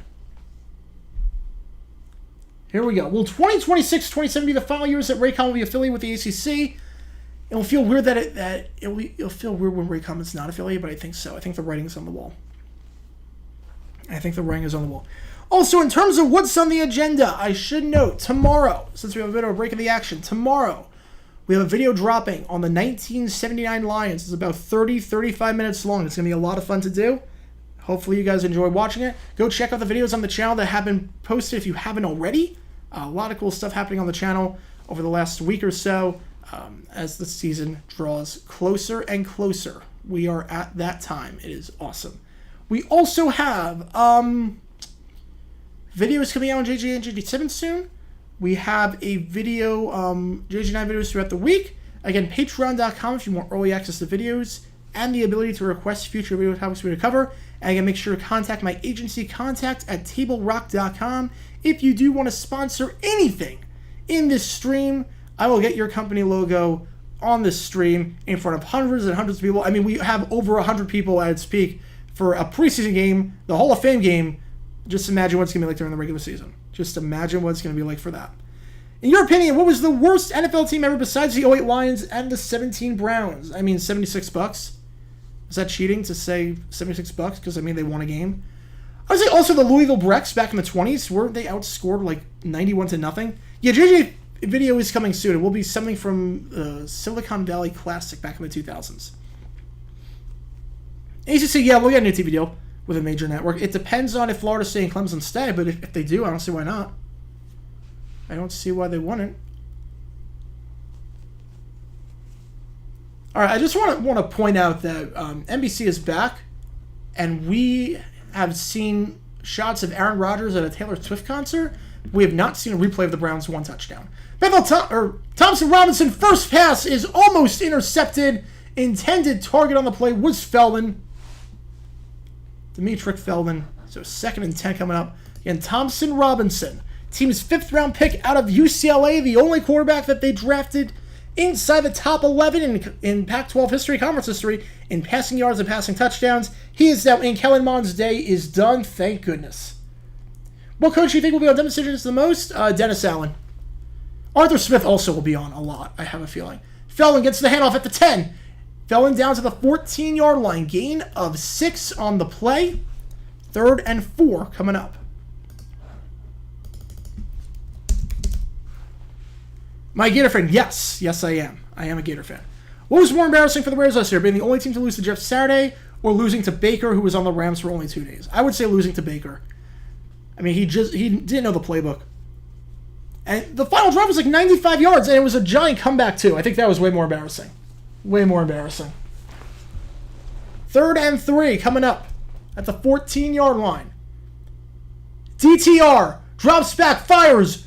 Nice spiral on that one. That ball is caught down to the 21-yard line. It's a gain of 7, good for a first down on the out route catch there made by Anthony Schwartz. A little bit of redemption for Schwartz after he fumbled on the wide receiver reverse in the first half. That is his first catch of the day. Good enough for a first down. It's the first completion for DTR. Yeah, Oilers 72 and 73 were pretty bad. I mean, with Fred Willis was a fine player, but when he's your best player, I mean, that's what you know. That's what you know. First and 10 to 21. Thompson Robinson under center. Could have had it fell on the check down. Safe throws into low throw. Incomplete pass over the middle. Intended target on the play was number 83, Zaire Mitchell-Payton. Talked about a lot. The Browns only have 2 tight ends active today, so they'll get a lot of reps. Low throw. Off target. Really got a hit. I'm a bit surprised DTR didn't go through his read there. He had Feldon. Would have been a swing route. Would have been a nice, easy 7-yard play. Had him wide open on the swing route. 20-week NFL, not for a while. 18, I think we will see, but 20, I think is pushing it. 2nd and 10. Ball to 21. Empty backfield. 5 wide. Thompson Robinson avoids the sack. Nice play stepping up. He's going to run. Take off himself to the 25, to the 30, and down to the 34-yard line. Nice play by DTR. Avoids the strip sack. Gets 13 yards and gets a first down. The worst are the Broncos in Super Bowl 24 or the Falcons? Oh, Falcons. It's not even close. It's the Falcons. Not even close. Broncos at least had no hope that game. Falcons 51. To have that, to lose like that, yeah, I'd much rather be the Broncos. Gain of 12 is what they're going to say. DTR, will the Gators be good this year? Not banking on it. There's no quarterback play. DTR is going to be a read option. Going to keep it himself. Gain of 3 yards on the play. 2nd and 7 coming up.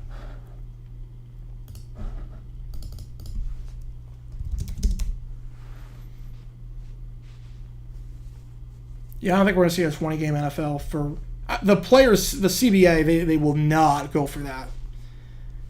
If we do see a 20-game season, it will be at the hands of there will be a season where it will be cut. We will lose regular season games because there will be a massive strike. Handoff goes to Feldon. Feldon stays on his feet down at the 43-yard line. There's a flag on the play. See what this is. Probably in the area of holding. I will say, 2 running backs have gotten the handoffs today for the Browns. It's been John Kelly and Demetric Felton. And if we had to determine a winner based on that, who is in prime position to be the number 2 or the number 3 guy, I'm taking Felton.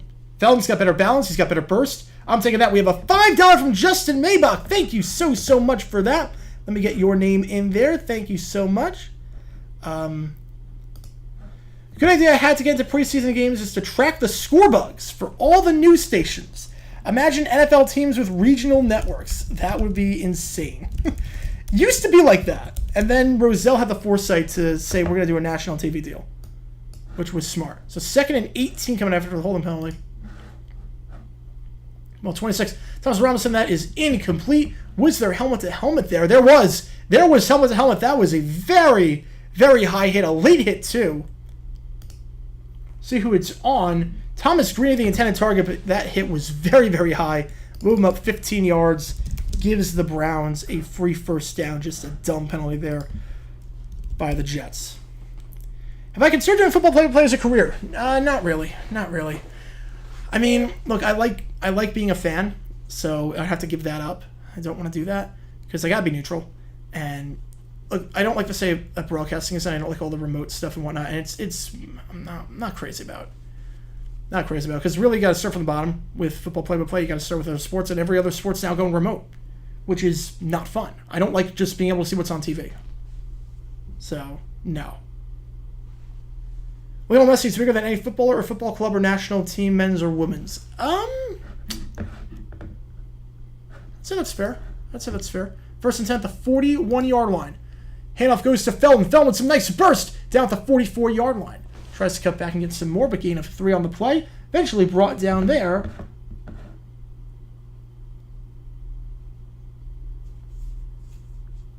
Just trying to find a 35 on my depth chart. Unless that was not 35. 2nd and 7 coming up at the 44-yard line.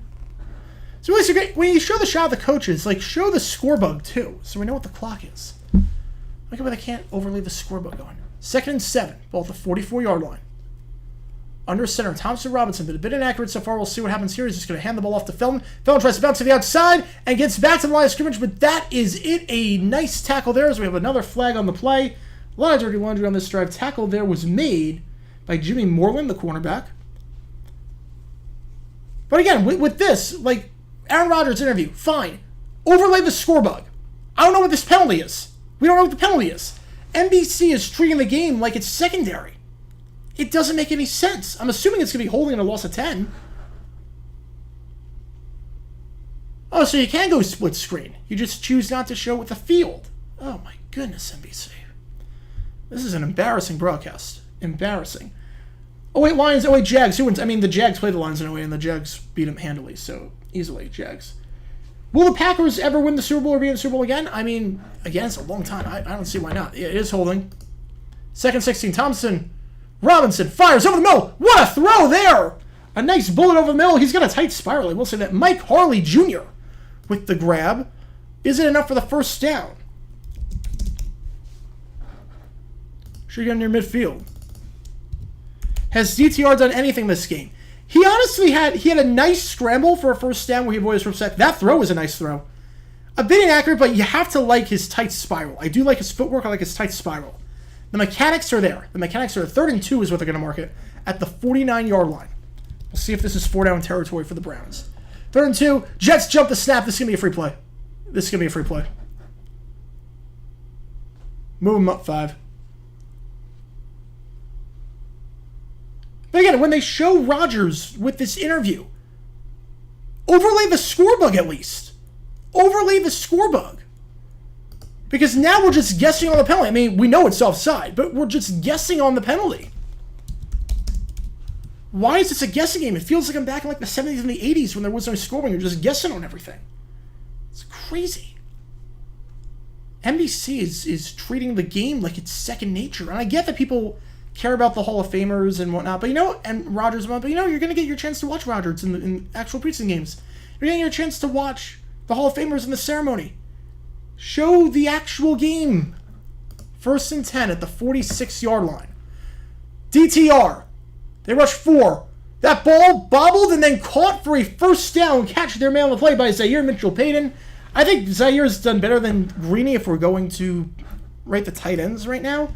Who's winning that tight end battle? But 1st and 10 at the 36-yard line. Nice strong hands there by Zaire. Again, I like the fact that Thompson is not afraid to fire it in there. He's not playing it safe. He's hitting easy throws, but he's hitting them in tight windows, which is good to see. It really is good to see.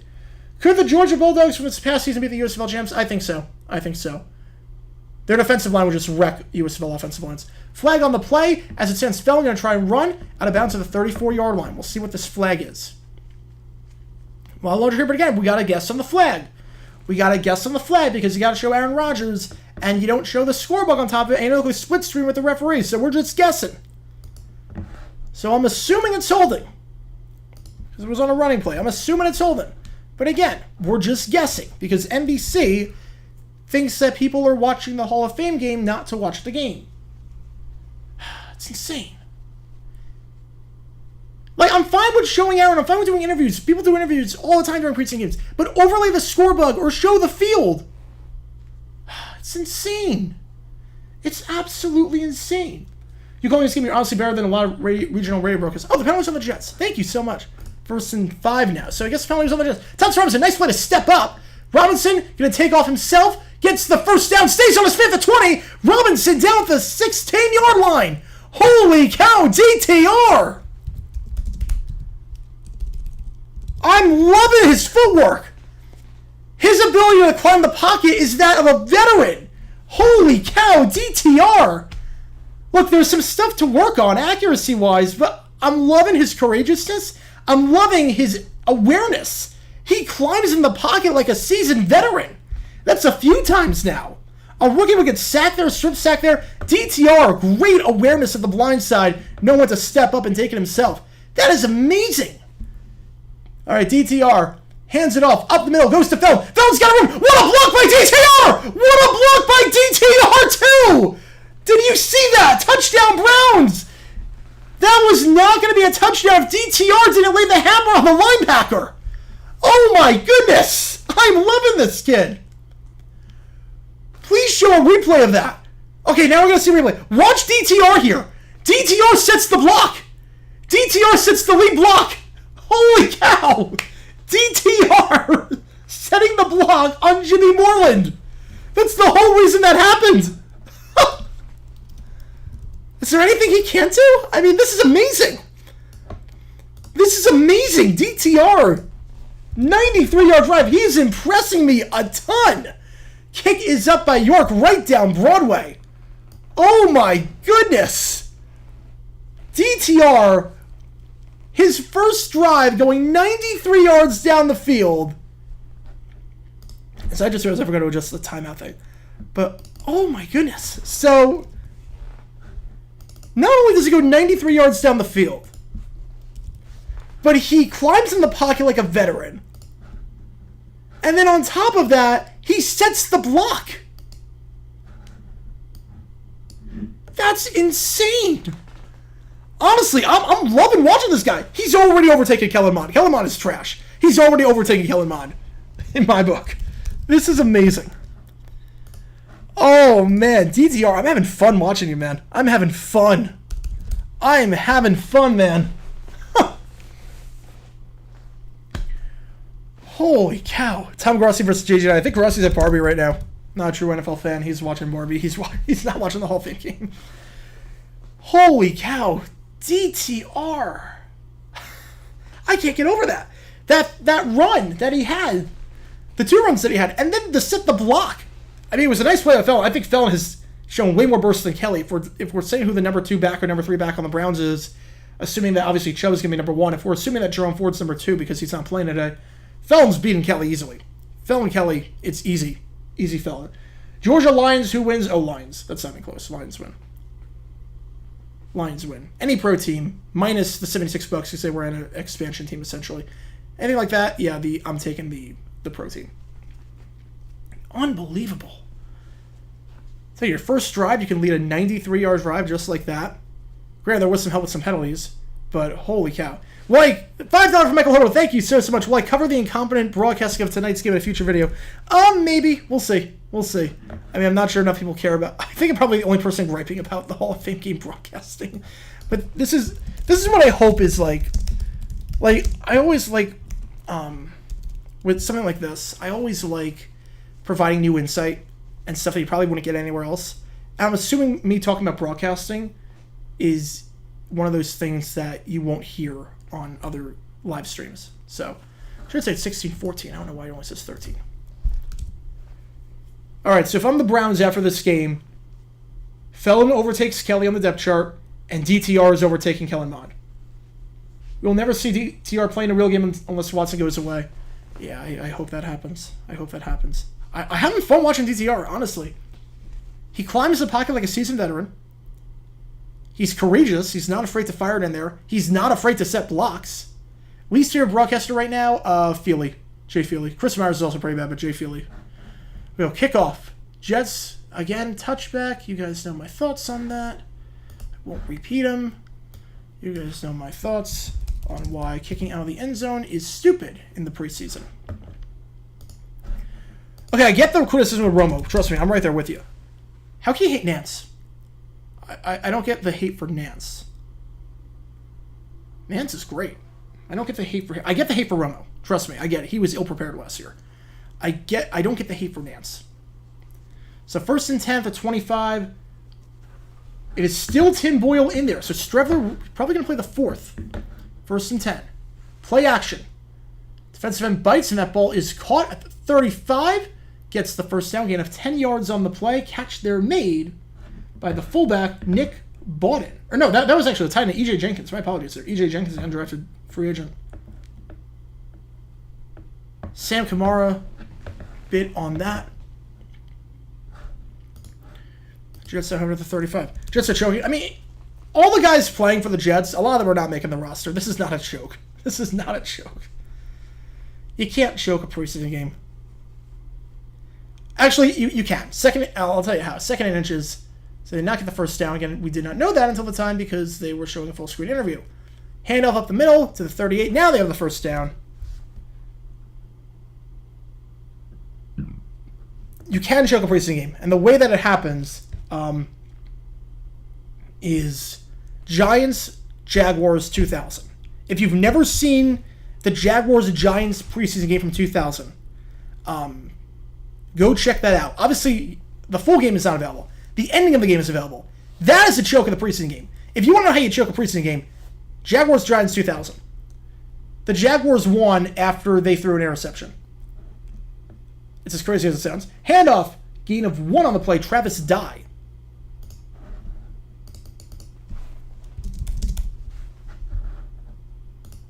Do a Jags preseason?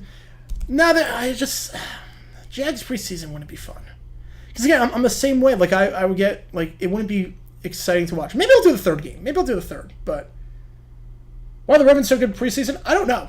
I think because usually have very good quarterback depth, and usually with preseason games, it depends on how many quarterbacks you have. And the Ravens have a lot of quarterbacks historically under Harbaugh in the last few years that can start in the NFL or be a backup. 2nd and 9. Tim going deep. Tim incomplete pass intended for Brownlee. Seems like Brownlee is the most targeted guy that Tim Boyle is going to. But again, penalty. We don't know what it is. We're just guessing. All we know is that it's not running into the kicker. That's all we know. Oh, they're actually showing the call. Oh my goodness. They listened to me. It's on the defense. First down Jets. Oh my goodness. Do you see that? They actually cut away from the interview to show the call. Oh my. I think someone on NBC is listening to me. I don't believe it. I'm stunned. You can cut away from an interview to show the referee. Oh my goodness. It's a miracle. It's a Hall of Fame Thursday miracle. Yankees, by the way, 4-3 winners over the Astros. That game just went final. All right, so 1st and 10. Ball is at the Browns' 38-yard line. Play action. That ball is caught and down at the 32-yard line. Gain of 6 on the play. Catch there made by Zach Kuntz. Zach Kuntz. I think that's the name. Zach Kuntz. Jets have 6 tight ends on their roster. C.J. Uzomah's the 1. Tyler Conklin the 2. Tight battle for the number 3 tight end. I believe it is Zach Kuntz. That's his name. Kenny Yeboah started this one. Looks like Kuntz is going to be the primary tight end for the second half. See what happens here. How I get around New York City for cheap? Subway. Or walk. You can walk around New York City. It's a very walkable city. If you're talking about taxi or Uber, you don't. You just don't. Handoff, gain of 2 on the play. Handoff goes to Dye down to the 30-yard line. 3rd and 2.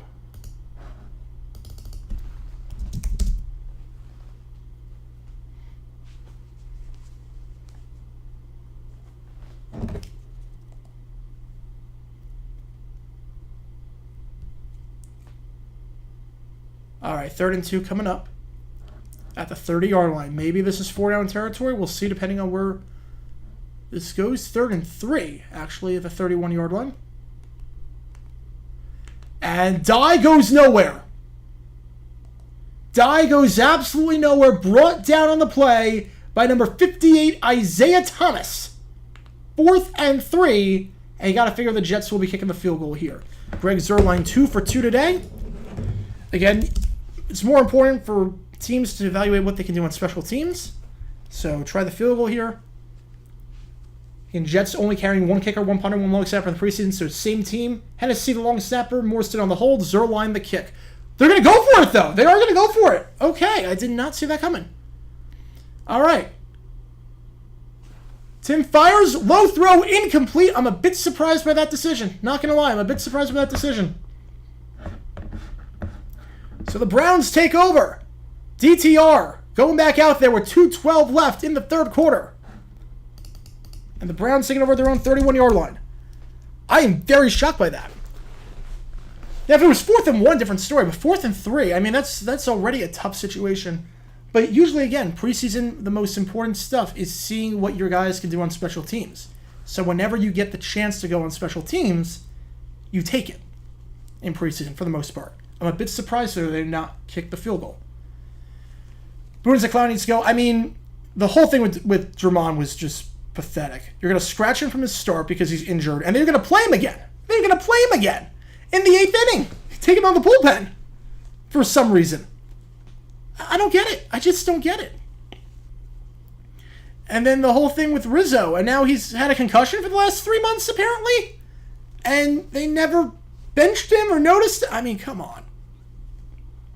Come on. Will the Ravens go undefeated in the preseason again? I mean, I don't see why not. I don't see why not. Who do you think will be the next Jaguar player who at any point played for them to be a Hall of Famer? I so hope it's Torrey Holt. Torrey Holt deserves it. Most receiving yards in the 2000s, it is crazy that he is not in. That he has been caught up in the logjam. It is crazy. Torrey Holt should be in. So I think he'll be the next. Why do you think Ray still calls it? Not sure what you're talking about. If Kevin Harlan and Kirk Herbstreit team up both in the short cage, that is, yes. You know, Rizzo, like, the concussion for Rizzo was from the Tatis thing that happened in May. You're telling me he got a concussion 3 months ago, and you're just discovering this now? It's not like his batting average of, like, 160 since the incident was an indication of that. He was in, like, 320 to start the season off. I mean, come on, what are we doing here? What are you doing here, New York? And then the whole, I mean, obviously I don't blame Boone for this, the whole deadline plan for the Yankees, I don't know what that was. You're not buying, you're not selling, you're standing pat. Like, what are you doing? At least the Mets have a plan. Am I a Jaguars fan? Diehard Jaguars fan. I went to the Hall of Fame game. Watched the Jaguars play Tony Vaselli. Torrey Holt is not in the Hall of Fame yet. No, he's not. Isaac Bruce is. Torrey Holt is not.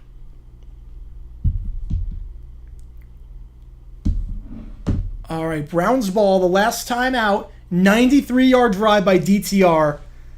This is why I'm watching at this point. I'm assuming Tim Boyle's day will be done. I'm assuming maybe the strategy for Salab was we're going to give you one more drive, see if you can get to the end zone. If not, and then after this, they're going to play Straggler for the fourth quarter. Why do I think Ray still calls it Raycom Sports? That's a good question. I'm not sure. First down. Handoff. Goes to Feldman. Feldman down to 35-yard line. Gain of 4. Why so many Browns helmets? So there are 231 autographed helmets in my place, in the studio. Plus I've got 32 extra helmets in my living room that are unautographed, like these two here, that just have every single team. Plus I've got a few others in my closet that come out on special occasions. So when a team plays, I will put it behind my thing. So the Browns helmets are usually up top with the rest of the AFC North teams, but I put the teams based on where they are. So I've got autographed helmets from every single team. So Browns, I've got 8 of them. 2nd and 6. Pitch out. Goes to Feldman. Feldman, nice block down at the 39-yard line. So back-to-back 4-yard gains. It'll be 3rd and 2 coming up. So that is why. What's one NFL rule that needs to be abolished? I think the roughing the passer rules have gotten a bit absurd. I mean, some of these is like, what is he supposed to do? Some of these are just ridiculous. I don't know what you're supposed to do. 3rd and 2. 50 seconds left. DTR in the shotgun. They rush 4. Gonna fire a jump throw. Incomplete pass. Poor mechanics there by DTR. Bit disappointed there. You gotta set your feet. You're gonna do that, you gotta set your feet. Thinking about taking off, but the Jets dropped someone back in coverage, which was nice. You gotta set your feet there if you're DTR. You can't jump off balance like that. There was no reason to. There wasn't any pressure to jump, really. So 4th and 2, Browns forced to punt. Very quick 3 and out for them. So no harm done for the Jets after not kicking the field goal in that regard. Do I have any college mini helmets? I do. I do have college mini helmets. I just, I don't have them on display because I don't have a ton of space in the studio necessarily. So I just, they're in storage. They're in storage. Punt is fielded at the 19, taken to the 25, and down at the 28-yard line. 28-yard line. Alex Erickson there. So Jets will take over at the 28-yard line, their own 28. Net of only 33 there. Jets special teams has outclassed the Browns special teams. It's not been close today. Kicking-wise, return-wise. I do have a college autograph helmet that I can show you. Hang on, I'll be right back. I will be right back. because I do have a college autographed mini helmet that I'm trying to find. I mean, maybe it's in storage. Hang on. Maybe it's in the closet. I got it as part of the deal with the Peter Boulware autographed helmet. Do I have it? Do I have it here? Where'd it go? Here it is. Here it is. Here it is. So, this has... I do have college mini helmets. This came with a Peter Boulware autograph helmet. I've got quite a few schools, but this is the only college autograph one I've had. Just for reference, has a COA, so this is completely legit. Vinny Testaverde, autographed Miami Hurricanes. Autographed Miami Hurricanes. Want to know how much this cost? $2. $2. No, I'm making that up. $2. I don't think the person realized what they were selling, but I literally have a... I was like, at that deal, like, I can't... No. Like, I'm not going to put it in my studio to hang because I want to keep it all NFL. Eventually, I want to have... Like, if I get a house at some point, if I were to get, like, a 3-bedroom, I would turn one of them into a college football room and whatnot, or a baseball room, and do stuff like that I would have for different sports.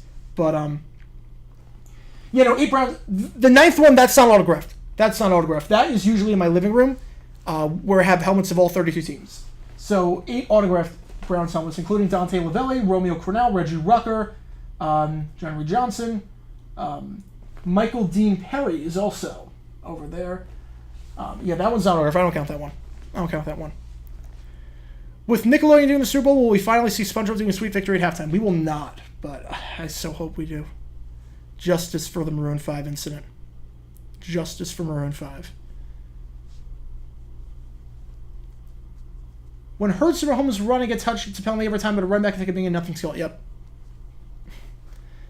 The rules are different for each quarterback too. That's the terrible part.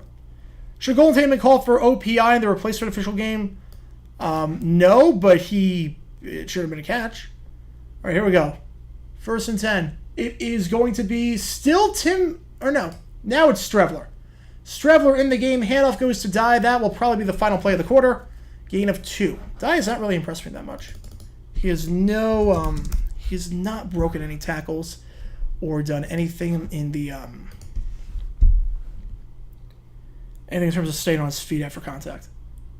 How many helmets can hide under a normal helmet? Not many. Not many. I'm assuming 2.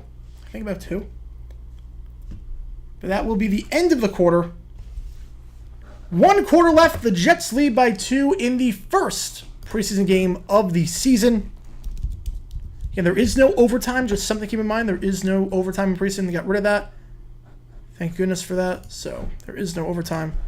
But let's reset that clock one more time. Hopefully you guys are liking the scoreboard. Hopefully you guys are liking the running clock. We can tweak with the scoreboard. It's going to be a gradient of the 2 teams with the colors. So the color will change for every different game. Like Patriots Texans, there'll be a blue and red gradient. So hopefully you guys like it. If you have any suggestions or whatnot, let me know. But I really like this a lot. I like the fact that we have a running clock. I do like that. So like Patriots Texans, when we have that game next Thursday, I've got some autographed Patriots helmets. I've got some autographed Texans helmets. We'll put those behind here. I'll always put the teams behind that are playing in the game. How's Zach Wilson been? Not great. He did have one very nice throw. He had one very, very nice throw. A 56-yard throw to Malik Taylor. Other than that, I mean, mechanics weren't great. Had a tip pass that really should not have been tipped.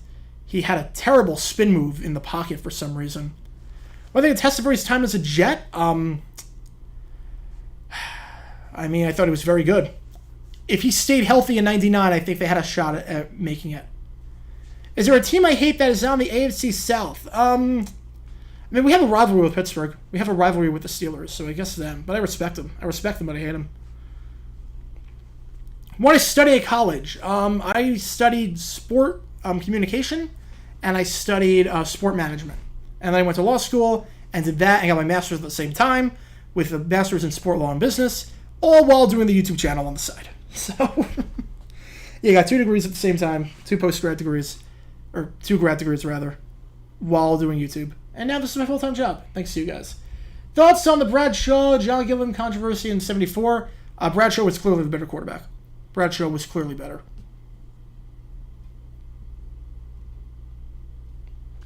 How come the NFL didn't threaten to punish the Eagles for dangerous turf?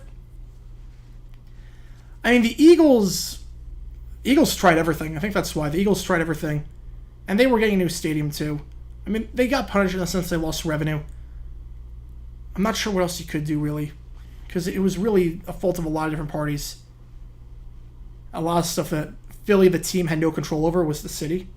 So, I like the scoreboard. The only minor feedback is the down and distance of the yardage are a bit off center. Yeah, I'm not sure why that is.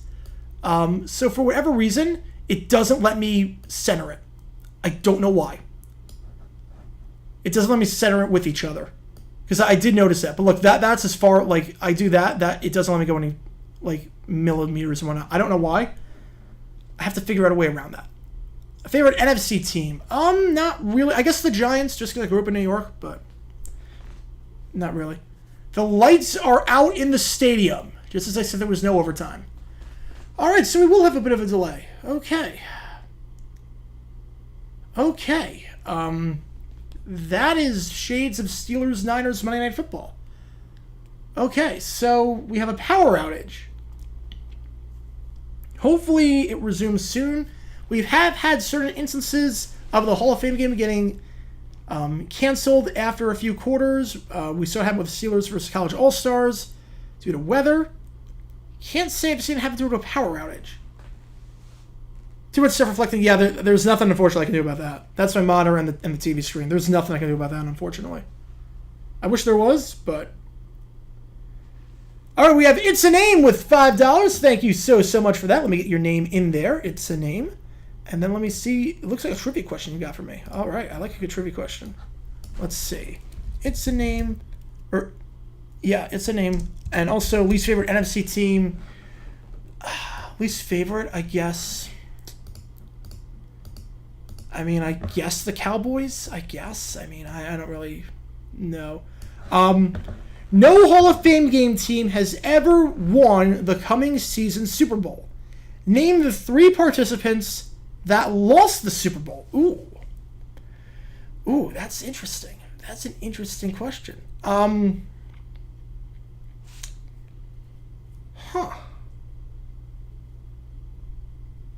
Percent chance game is called, I'd say 5%. It's not going to be that high.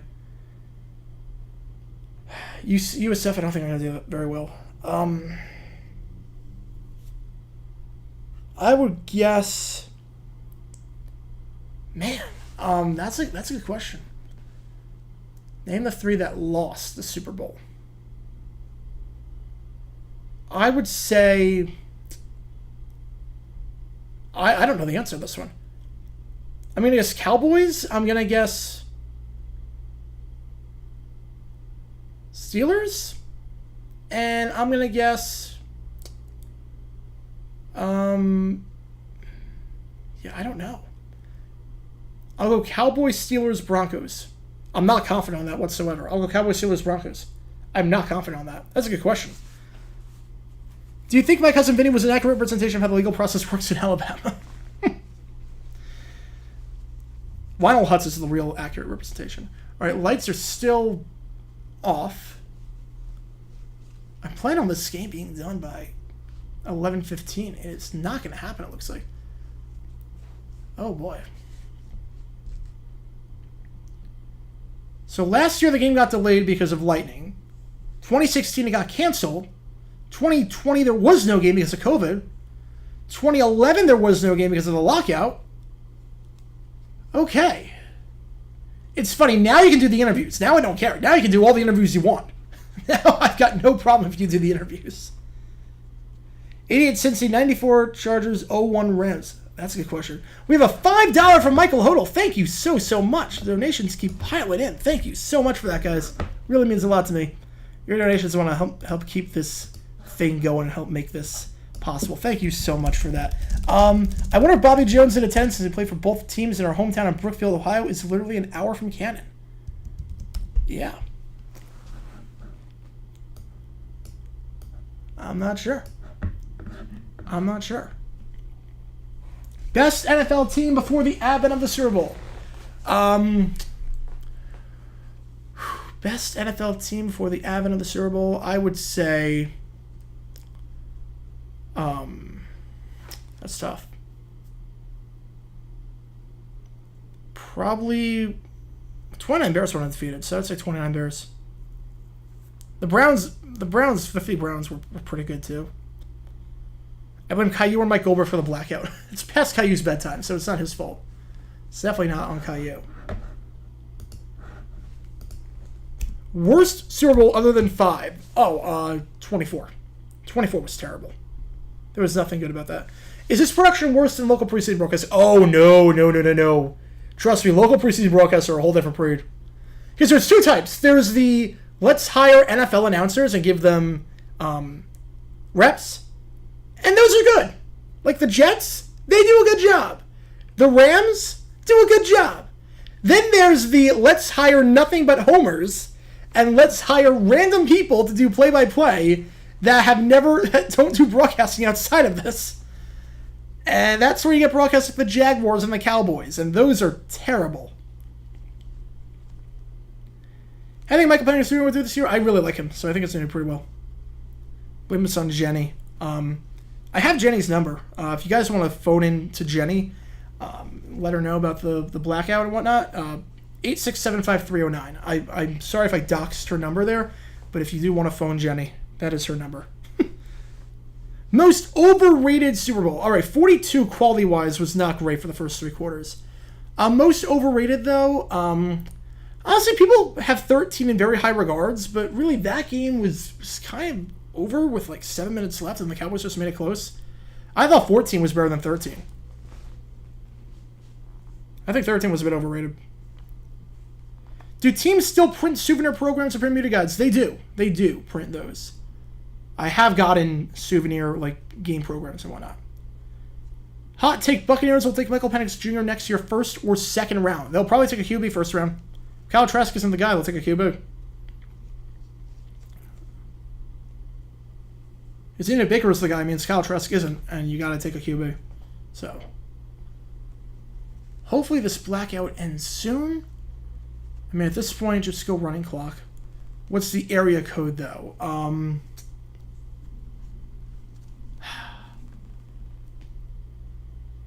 I guess 900. The good old 1-900 numbers from the 80s. Those good old numbers that you just call. I could have made a fortune off those. If I was around back then, I could have made a fortune just sending up random 1-900 numbers. You pretend to call them. I mean, honestly, the Jaguar Gator 9 1-900 number, I mean, that would be amazing. You just call and you get a random fact. And you pay like 55 cents per call. That I would have made a killing off that, honestly.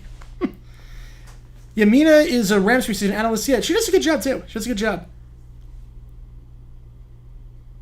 Aaron called off the game. Toll free. It's too bad that they had the... It's too bad. I get why Congress banned it in, like, what, 91, I think they banned the 1-900 numbers. I totally get it. I would make a business off of that right now. 1-800, you blew it. All right, will this game get called? I don't know. Refs are talking to the coaches right now. The lights are still out. This is very bad. But I love the whole stadium is full. Usually, like for Jags Raiders, the stadium was 30% full by this point. Stadium is outside the club section, which everyone's inside at this point because there's no reason to be outside right now. Completely full. Completely full. Scooby-Doo is laughing somewhere because he turned off the power. I mean, I think Scooby-Doo's got better things to do than turn off the power at a Hall of Fame game. Don't tell me this game is getting called, so in default the Jets won. How does that work for betting? How does that work for betting? I honestly don't know. How does this work for betting purposes? Like, do you get your money back? Why are the lights out? That's the $1 million question. We have no clue. We have no clue. Hopefully this isn't an omen for the season. Oh, you know it's going to be. You know it's going to be. We all know it. Yeah, how does this work for betting purposes? I honestly don't know the answer to that question. Let me look. Game gets called early. NFL betting. Okay, football games must go 55 minutes for action. Any game called before 55 minutes will be graded no action, and wagers will be returned except for those wagers that have already been graded at the time of the abandonment or postponement. We have a $10 from Ender Stein. Thank you so much. Ender Stein, thank you so much for that. So for those wondering, if you bet on this game for whatever reason, first off, betting on the Hall of Fame game, probably need to seek help. Second off, your money will be refunded. All bets are off. Ender Stein with a $10. Thank you so much. I just got in. Is Aaron Rodgers playing most of the game? I just want to know. Definitely not a Packer fan. He'll play for the first draft spot. So Rodgers has not played today. I'm not surprised. Hall of Fame game, usually the vets don't play. You missed a lot. So Zach Wilson played. Right now, there is no game. Right now, there is no game. Right now, the lights are off in the stadium. So the game is suspended right now. We don't know if it's going to resume or not. We have no clue what's going to happen. So, yeah, what's going on right now? The lights went out at Hall of Fame Stadium. So right now, nothing's happening. We are waiting for power to resume. We have a delay in the action. And hopefully the lights come back soon. If not, this game might get called off. Well, people bet on anything. People bet on anything. You can bet on... I've literally checked. You can bet on Finnish third-tier soccer. All right, it looks like the lights... Some of the lights are coming back. It looked like... Not on that side. Not on the side they're showing. But it looked like one side of the field, they do have the lights. Salah coaches like he's in the dark, I can tell you that much. I think half the coaches last year coached like that. So right now, yeah, you have Jets money line on the under, so I'm fine with ending it here. But knowing I'll lose it. I mean, yeah. Honestly, it looks like there's enough visibility where you could play it. Honestly, it doesn't look terrible. It sounded like Candlestick where all the lights went out. Yeah, now do all the interviews. Now do all the interviews. Get those out of the way so we can actually watch the game if and when it happens. I got no clue what's going to happen. Over under 31? Oh, man. You really need this game to get called off. You need this game to get called off. 80 for Brady. Yeah, watching that movie. Not good. Not good. Had its moments, but not very good. 2 stars out of 5. Wasn't great. Wouldn't watch it again. Wasn't offensive, but it was... The fact that the whole plot of the movie revolved around losing tickets at Guy Fieri's Super Bowl experience. Why would you even bring the tickets to that? You don't need them for that day. It's like me. If paper tickets were still a thing today, I go to a pizza place after this. I'm going to, let's say, a game tomorrow. Let's say that's the thing. Why would I bring my tickets to the pizza place? There's no point. So the whole plot is just stupid. Why Guy Fieri is in it for a third of the movie? It makes no sense. How dumb do college athletes have to be to place bets on their phone and wager on games they're playing in? Crazy. That guy in Iowa State, and he literally said, "Don't film this. This is illegal." Oh my God. God bless that lawyer. God bless that lawyer. He's gonna have he's gonna have his work cut out for him. Idiot. Absolute idiot. Hey, look, if you're gonna bet on that, if you're gonna bet on stuff like that, I thought he made like 3,000 bets. The average bet was like $7. If you're going to do it, if you're going to waste your college eligibility and face criminal charges, go big. Go big or go home. If you're going to do it, you're going to waste your career like that. Bet a lot of money. Don't bet $7. Don't ruin your career over $7. Why did they ban 900 numbers? A lot of them were fraudulent. I think a lot of it was kids. It was to protect kids because there were these numbers for like call New Kids on the Block, and it clearly wasn't them. Or call your local, like, kid show person, and it clearly wasn't. They were getting scammed. Do you think the Jets should have left Shea after 1983? Yes. The field was, I mean, sightlines weren't that great for football. On top of that, the agreement that they had with the Mets was not good. They could not play games in September because of it. I had no problem with Jets leaving Shea. Again, if you are betting on this game, everything from what I know, what I've looked up, everything gets called off. Yeah, Klecko looks good for his age. For a guy playing in the 70s, he looks really, really good. Everything apparently, if it doesn't go 55 minutes, And right now it's at 45 minutes. Gets called off. Yeah, the game right now, the lights are off. The lights are off in the stadium. So that's the problem right now. The lights are off. They're trying to get the power back. We have a bit of a malfunction, so we got to figure this out. Mark Esther, Hall of Fame, yes, absolutely. Lights look like they're back, folks. The lights, I believe they are back. They are back. We are good. We are good to go. After a lengthy delay, we are back. Chris Streveler back in at quarterback, 16-14. Here we go. First play of the fourth quarter. Play action. Streveler fires over the middle. Incomplete pass. Intended target on the play was number 85, TJ Luther. 3rd and 8 coming up. All right, so we are officially back. Thank goodness for that. It's funny. I was like, you know what? I'm going to live stream this game. I want to be somewhere at 9 o'clock my time. This will be done by 8. Will be good? Nope. Not working like that. Yeah, for whatever reason, I'm like behind and I'm on cable. I don't know why. I don't know why that's the case. But 3rd and 8 at the 29-yard line. The motion. Zach Kuntz. Streveler, the former CFL quarterback. Streveler fires. Spiral. Deep. Couldn't turn around Luther. The intended target. Tried the back shoulder throw. Incomplete pass. Oh, look at that. They overlaid the scoreboard now. They overlaid the scoreboard over the interview. Oh, my goodness. NBC is learning. Zach with the $2. Thank you so much. Where's the destroying interview? Oh, man. If you were here for those days in the XFL with the St. Louis Battlehawks. Oh, that's a nice reference there. That's a nice reference. Cable provider is Cox. 4th and 8. Jets going to punt. Morstead back to punt.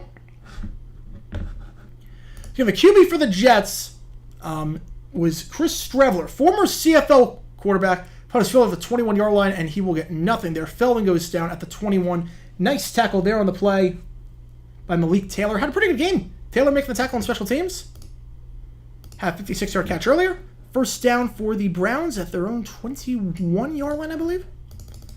But the thing with Streveler, played for the Cardinals. He was the QB that was tasked to try and win the game since the playoffs in 2020. Could not get that done, obviously. Played for the Jets last year. He came in relief when the Jets played the Jaguars. And he used his legs pretty well. He gave the Jags way more fits than Zach Wilson did. So we'll see what he does here. But now it is DTR back there for drive number 3. Handoff up the middle. Gain of 2 yards on the play. It is Hassan Hall, now the running back. So we saw John Kelly get a lot of work in the first half. We saw Demetric Felton get a lot of work in the third quarter. Now we are seeing Hassan Hall getting some reps as it's 2nd and 8 at the 24-yard line. Right now, I think the edge in the running back battle, if you're a Browns fan, got to go to Felton. Better burst, better balance. While they're interviewing this guy right here, Joe Klecko, because he's getting inducted into the Hall of Fame. So that's why. 2nd and 8, ball at the 24-yard line. DTR. Jets rush 4, fires. Quick throw, that ball is caught at the 28-yard line. I think they're going to mark it, maybe the 29. Catch their man on the play by number 83, Zaire Mitchell-Payton. I believe that's his 5th catch of the game. Again, I brought it up many times before, but just to reiterate, if you're just tuning in, the Browns only have 2 active tight ends on this roster right now. 3 of them, Akins, Bryant, and Njoku, not playing today. Thomas Green and Zaire Mitchell-Payton are in the game right now. They've been playing the entire time, so Zaire's been the better tight end so far. John's got a whole episode on the Herschel Walker trade. He's got a lot to cover in the 80s. Because if each episode's only an hour long, he's got to cover Les Steckel and Herschel Walker. That's going to take a lot of time. 3rd and 3. DTR fires. Low throw. That ball is caught at the 42-yard line. Low throw, bit inaccurate, but a catch there made by Austin Watkins. First down on the play. Nice way of Watkins getting down there. Making the grab, going to the ground. Well, 70s Vikings, he splits the 70s into 2 separate parts. Part 1 next Tuesday, or Part 2 rather, is 70 to 74, and then Part 3 is 75 to 79. I'm not really sure why he divided up by decade.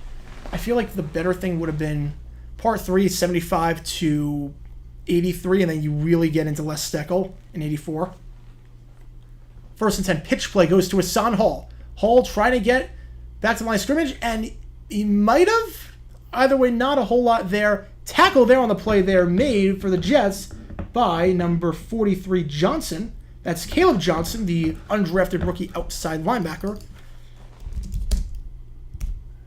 Wonder if he got back to the line. Lost one either way. 2nd and 10 or more, at least. Was it right for Carly Lloyd to criticize the U.S. women's team? There was nothing she said that was inaccurate.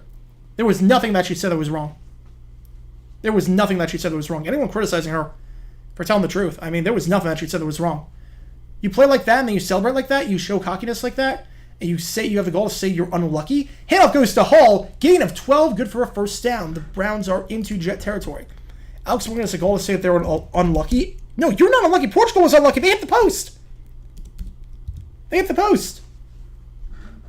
Carly Lloyd, completely right to say that. I'm glad we have an announcer that, or an analyst that tells it like it is. It doesn't sugarcoat it. I'm glad we have that. Would Starkey good as a Giant? Yes. Just had to deal with some terrible coaching, but he was good as a Giant. 1st and 10 at the 46. Handoff goes to Hall. Hall, gain of about 2 on the play before he's brought down. 98, Deslin Alexandre, breaking him down. Why they zoom in on DTR's jersey number, I don't know. It's preseason for everyone. Preseason for everyone. Yeah, it's so strange that the women's team is in the knockout rounds. Yeah, because they don't have any offense. There's no firepower offensively. There's no firepower offensively whatsoever. They can't finish. Rapinoe's a statue. Morgan can't finish. DTR gets rid of it before he gets hit. Nice play by DTR to get rid of it. Again, I love his pocket presence. I love his awareness of the situation. He goes down. Nice throw and catch there. Catch there made by Mike Harley Jr. I think that's his 2nd grab of the day. I've said his name a few times. Gain of 5, 3rd and 3 coming up. That's a few times now that the DTR has felt pressure and he knows what to do, either step up or get rid of it. You gotta love that. There's a lot to love about DTR right now. There's a lot to love about DTR. Has any team lost more combined conference titles or Super Bowls than the Vikings? I don't think so. I think it's, 13? Half goes to Hall. Oh, he's got room to run. Hall's got room to run. The 30 to the 25, down at the 21-yard line. Gain of 18 on the play. That hole opened up part of like the Red Sea. Holy cow. Holy cow, that hole was opening up. I'm a bit surprised, actually, that Hall didn't take it to the sideline after he got... I wonder, would he have had room? Could he have taken it to the sidelines? Because usually, it's you go to the numbers and you go to the sideline. Hall, obviously, you get the first down when 72 sets the block. Yeah, set the block by 72. And then you bounce it to the outside. I'm not sure. 31 was coming in on him. Either way, nice block there on the pole by 72. First down at the 22-yard line. Browns in striking distance. DTR fires slant route. That ball is caught. Corner slipped. Touchdown! DTR does it again. A nice, easy slant route there. 22-yard touchdown. Catch there made by Austin Watkins. 2 nice catches for Watkins on that drive. And the Browns, for the first time today, have the lead. 13 unanswered for the Browns in this half. Trying to make it 14 with the extra point.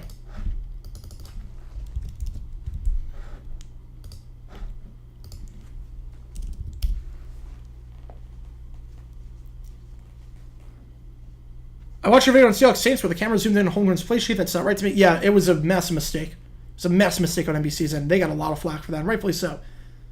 All right, kick is up by York. That one is good. 21-16 ball game with 9:33 left. Is Chris Streveler going to try and bounce back and give the Jets the lead again? We will see. 21-16 game. Did the Browns go for the QB market? Yeah, giving all that guaranteed money to Watson of all people? Yeah, screwed it up badly. Screwed it up very badly. I mean, honestly, that drive by DTR, I mean, look, the slant route, I mean, that was an easy play. The corner slipped and whatnot. But take that aside. There's a lot to love about DTR right now. There is a lot to love. Browns might have a gem on their hands. Browns might have a gem on their hands. I mean, just like, obviously there's some accuracy issues to work out. There was that jump throw he had that was poor with his mechanics. But what I'm loving about DTR, his footwork. In terms of his pocket presence and awareness, he knows when to climb. He can sense the blindside pressure and get rid of it. That's stuff that's not easy for rookie quarterbacks. That is not easy for rookie quarterbacks whatsoever. And he's got it. He's honestly got it. He's got a sense for the game. I really, really like it. Browns need to keep the lead so I can get my $520. $520? So I'm assuming you bet 260 then. You bet 260. I mean, I bet a lot of money. Don't get me wrong. I bet a lot of money in the past. But now in a preseason game. Holy cow. Oh, man. DTR the next Brady. I mean, Brady played in the Hall of Fame game, right? Brady played in 2000, the Hall of Fame game. I don't think he did anything. So, yeah, DTR better than Brady. Is Tom McCarthy the worst number one play-to-play announced for any network in history? I guess technically he was a fill-in, yes. McCarthy's not good. McCarthy is not good. He's fine for baseball. I'm not crazy about him for baseball, but he's fine. Philly fans like him. But for football, he is awful. He is awful. DTR was at UCLA. He was top 11. He was 9th, I think, in passing yards and 11th in passing touchdowns. It might have been vice versa. A bonus bet. Okay. All right. Yeah. Trade Watson. I mean, I'd trade Watson to Siberia at this point. Was it a mistake to put the goalposts on the goal line for so long? I mean, look, in some ways, yes, and in some ways, there would be no field goals whatsoever. Gary Apremian made a very good argument, actually. He said, because kicking was not very good back then, he said if the goalposts were all the way back, what you would have in those situations is teams, because teams didn't go for on fourth down back then, teams would be punting the ball all the time. Games would be so low scoring. So I don't think it was a mistake. I think by the merger, they should have been back. But in the 60s, I mean, you want even lower scoring games? Worse kickers? Yeah, it would have been terrible. But by the merger, there should have been. All right, kickoff. Once again, touchback. You guys know my thoughts on that. I will not beat a dead horse. Chris Streveler coming back out there for his second drive. First uninterrupted drive. Again, the last drive he had, it was like a 25-minute gap because the power went out. So first and 10 for the Jets, the 25-yard line. First time they trailed today. We'll see what they can do here. Other than Steelers and Colts, who was the third team to switch from the NFL to the Browns? It was this team right here, the Cleveland Browns. The Steelers wanted to make sure they were in the Browns division. That's why they made the switch. My dream booth, honestly, Madden Summerall. Just give me that again. Give me Madden Summerall again. I would love it. The Steelers went AFC to NFC in 2002. Also, NFC to AFC in 76-77. Handoff up the middle. Gain of 4 yards on the play. Because the Bucs started out in the AFC, and the Seahawks started out in the NFC for the first year. After, I believe, was Crockett. I believe it was 33 Crockett on that one. Second 7 coming up at 28. Hopefully you guys are enjoying the stream. Again, we did a lot of these streams for the XFL and the USFL. First time doing this for an NFL game. We got 14 more preseason games to live stream. Starting next week, we'll do Texans Patriots. We got a lot of games on the agenda, and we got a ton of football games during the regular season and the postseason, which should be a ton of fun. 2nd and 6. Pitch play. Nice hit there. Ball came out. Ball came out the end. Crockett. Demaria Crockett. Gain of 1. 3rd and 5 coming up. That was a hard hit. You see he's okay. Not sure if he fumbled that one. Either way, the ball went out of bounds. Am I going to the end of the game? Yeah. Yeah, no, I'm not. Not turning off. 3rd down. There's no reason to turn off. Have I seen the show America's Game? Yes, I have. Great show. Great show. Yeah, you got to look at him after that. He got a shot to the helmet. You got to take him off. Look at him. You got to look at him. Yeah, there were original plans for have the Jaguars in the NFC and the Panthers in the AFC. Yeah, it's funny. If you buy a mini helmet from back in '94 that was by Riddell, the back of the box says divisional alignment, and it will say Jaguars NFC West, Panthers AFC Central. Worst Heisman winner. Ooh. Sue should have won it in 2010. Sue should have won it. Or 2009. Did I hear about the fact the Colts slipped Maryland in the middle of the night to avoid a state takeover and the marching band of the Baltimore Colts, so now the Ravens marching band? Yeah, they did a 30 for 30 on that. I think it was the second one they ever did. That was a good 30 for 30, too. All right, 3rd and 5. Clock is stopped. I'm assuming they're going to take a look at Crockett on the sideline because he took a big shot to the head. Yeah, Vikings were originally penciled in for the AFL. Yeah, Crockett is not in the game, which is good. Travis Dye out there. They're fine. Streveler, he's got legs, and he knows how to use them. Good old ZZ Top. Came with it on the fly. That was pretty good. Gain of 8 first down against Strebler. Very good at running with the ball. That's what he did against Jacksonville when he came into the game replacing Zach Wilson. Thoughts on the Burlsworth Trophy? I'm not sure what that is. Not sure what that is. Brewers also went from AL to NL. Yes, they did. Betting games like preseason games more interesting. I'm swaying with Browns win. It does make it more interesting, but I'm not sure that's the way to make it interesting. First and 10, handoff up the middle. Gain of 2 yards on the play. 2nd and 8 coming up.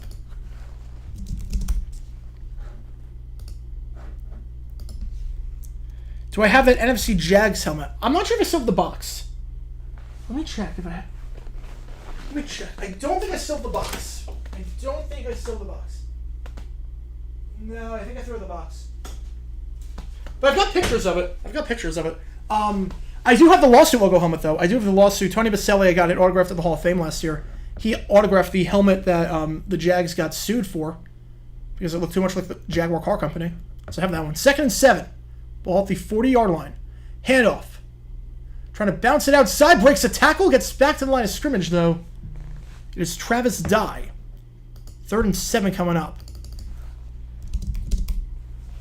Yeah, I think if we're judging the running back battle between Kelly and Feldman won that one. Izzy versus Dye, it's very clearly Izzy. Way more explosion. 3rd and 7, just under 7 minutes left.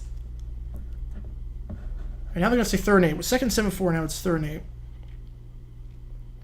Jags, Saints in the 2010 tournament. We played in 2011 and 2015 and 2019. The Saints won every time. I mean, the Saints since 03, River City Relay. It's been forever. 2018 was the most boring game I've ever been to in my life. False start. Wait, that wasn't a false start. You're kidding me. That was not a false start. By the way, dropped interception there. That had to be a false start. That had to be a false start. Or penalty on the defense. Okay, what the heck did I miss? That looked like the tackle was moving way before. Offside on Phelps. Okay, that's probably why. All right, 3rd and 3. I thought that the play should have been blown dead. Never should have happened. 3rd and 3, 6:33 left after the dropped interception. Not that it mattered. Oh, given to the best player each year who began a career as a walk-on. I like it. I like that. That's a good idea for a trophy. 3rd and 3. Handoff goes to Dye. Dye goes down. Nothing doing there. Blocking was terrible. Loss of 4 on the play. In there, Sam Kamara, who's been a lot of plays so far today. Sam Kamara has had quite a few opportunities today. 4th and 7. Jets are going to be forced to punt. It would have been probably 4-down territory this late in the game, but after that stop, loss of 4, and he got a punt. Feldman back there to return this punt. 6 minutes left in the contest. 4th and 5 is what they're going to mark it as now. Why is 205 such a mess? I don't know. It's just one of those games. Sometimes it just happens. All right, 5:46. Play clock is at 0. And I don't think the Jets... Delay of game by the Jets. Some mass confusion there. I mean, I don't know if Dye killed it. There was no running back could do anything on that 3rd down play. Delay of game on the Jets. So back him up 5. Obviously, that wasn't by design. Some of the game penalties on punts are designed. I like that. I like that idea for a trophy. I like the. I didn't realize it was a real thing already. Now they just said they couldn't get their men on in time. Punt is bobbled at the 15-yard line and brought down at the 17. And a rough day for the return men on the Browns. Feldman bobbles that one. We have an injured Jet on the play. Couldn't make out who it was, but 5:36 left in this Hall of Fame game. Again, there is no overtime in the preseason, so just something to keep an eye out on. If the Browns were to go downfield, get a field goal, and the Jets get a 2-point conversion. Cleveland starting at the 17-yard line. We will see DTR for maybe one more drive. Did I go to the brawl game between Jacksonville and Seattle? I did not go to that game. I went to the game the following week against the Texans. I had finals, the Jaguars-Seahawks game, and I did not go to college anywhere near Jacksonville. So, where the Cowboys or Colts better in Super Bowl V? I mean, I think if Morton doesn't throw that pick, if they don't call that play, Morton doesn't throw that pick, I think the Cowboys were the better team. Which game was better, Cowboys-Broncos 13 or Giants-Saints 15? Cowboys-Broncos 13. Giants-Saints 15 had no defense. Cowboys-Broncos 13 was a masterclass on offense. It had some good defensive plays. Giants-Saints was just a joke of a game defensively. Why did Holmgren leave the Packers? Yeah, he wanted more control. Seahawks, he got that control. At first, he was the GM. He was in charge of everything in Seattle. And then once they weren't really winning games, he relinquished some of that control. But that's why. He wanted more control. Hawks, Sleeps, and Wings were all in the same division at one point. Wow. Will ETN reach 1,700 plus yards this year? It's 100 a game. I don't think so. There's too much talent to go around on this team. Plus, there's good depth at running back. You got Bigsby, you got DeArce Johnson, you got Hasty, you got Snoop Connor. Not that I think Hasty or Connor are going to get a lot of reps, but there's too much. There's too much depth to go around. I don't think he gets it. Patriots, if you're still in, I mean, we saw that. We saw that happen, you know. We saw that happen back in 2005 with the Patriot Games episode of Family Guy. If Dwayne Thomas hadn't fallen at the goal line, Dallas would have won. Yeah, there were like 5 different moments where I could say Dallas would have won that game. You know, like 5 different moments. Again, remember, we have a video coming out tomorrow at 9 a.m. Eastern on the 79 Lions. Cool little drama story there. Also, if you want to have your company sponsor any of the live streams or you want to do a yearly sponsorship, contact my agency, contact@tablerock.com. Make sure you do that. I will take any sponsorship. I will take any sponsorship whatsoever. So, your money or your sponsorship can help the channel out a lot. And it can also be used to give back to people because 20% of all donations from the first half of every game in the regular season will go to whoever wins our live NFL trivia game every halftime. 1st and 10. DTR, play action. He's got to open the flat. Oh, you got to hit that way before. You got to protect yourself there. Gain of 4 there by DTR. He's got to be smarter there, though. DTR's got to be smarter there. You got to hit the guy in the flat. I wouldn't take off there. You hit the guy in the flat. You hit Zaire in the flat. You're going to get the same yardage out of the way. That's just about protecting yourself. Zaire was open in the flat. You hit him there. Biggest regrettable Super Bowl decision. Carroll not running the ball, New not jumping on the fumble, Waller Payne not getting a touchdown. Carroll not running the ball. The other two made no impact on the game, really. I mean, Cam Newton, they're not winning that game if he jumps on the fumble. Carroll not running the ball, that made an impact. 2nd and 7. Handoff up the middle. Some dancing there by Hall, and Hall goes down at the 25-yard line. So 3rd and 2 coming up.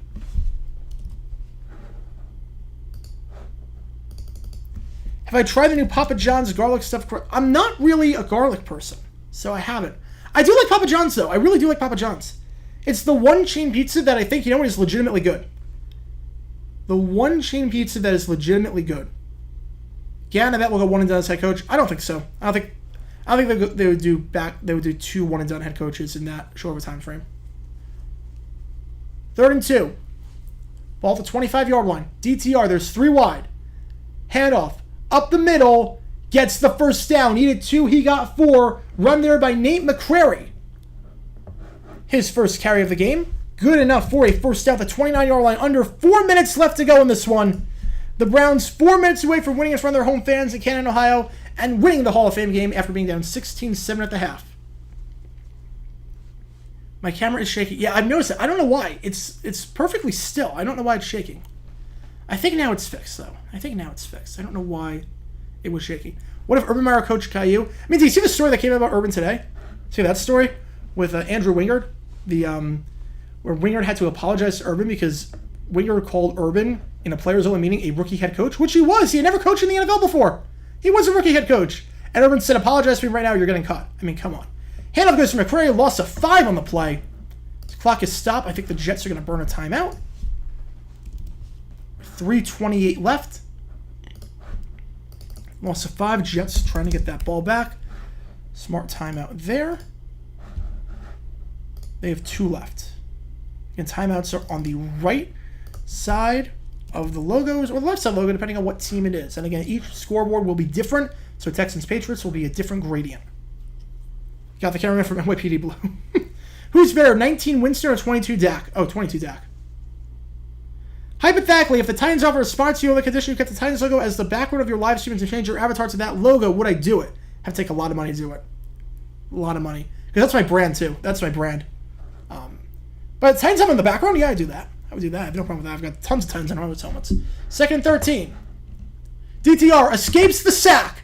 Now he's going to try and take off himself, uses his legs, and gets to the 30-yard line. The improvisational skills of DTR are something to behold as the Jets burn a timeout at the 30-yard line. Third and I believe 7 coming up.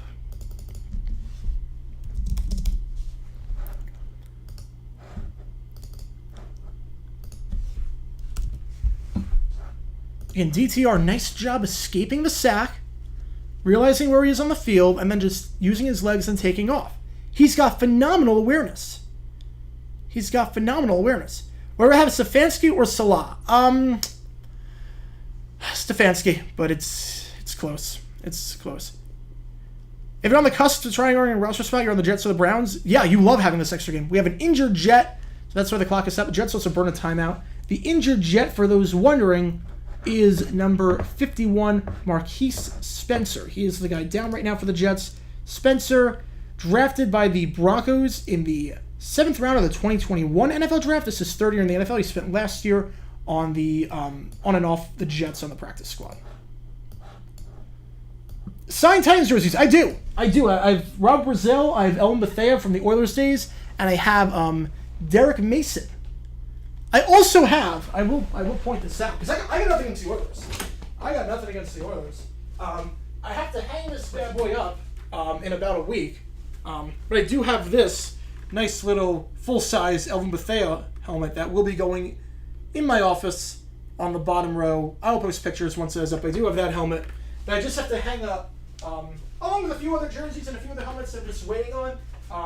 So I've got 6 more jerseys coming in that I have to hang up. I've got, because I have some expansion pads for the studio, Andre Reed, Henry Eller, Tommy Kramer, Amari Cooper. 3rd and 8. DTR fires to the sticks. That ball is caught, but it is short of the first down. As I've lost my mouse. Here we go. I'm assuming the Jets just called their final timeout. DTR starts on Browns. No, it's not going to happen. It's not going to happen. I wish it did, but it's not going to. So we're 35 favorite because the Titans lose? Yes. Yes, absolutely. Great game, too, but yeah. Is the worst pass in Super Bowl history Gary Premian? Yes. I'm not even sure what's close. Titans are wearing the throwback unis against the Texans. They are wearing them. The Jets did not call a timeout. They're letting that clock run, and the Browns are going to punt with 1 second left on the clock.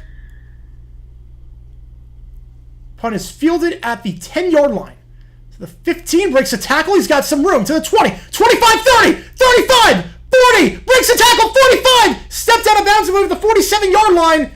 Jets are in business. Alex Erickson had a few nice returns today, and the Jets are at the 47-yard line. The Browns' special teams coverage has been terrible today. Alex Erickson having a great game on special teams. He is making a name for himself on this roster.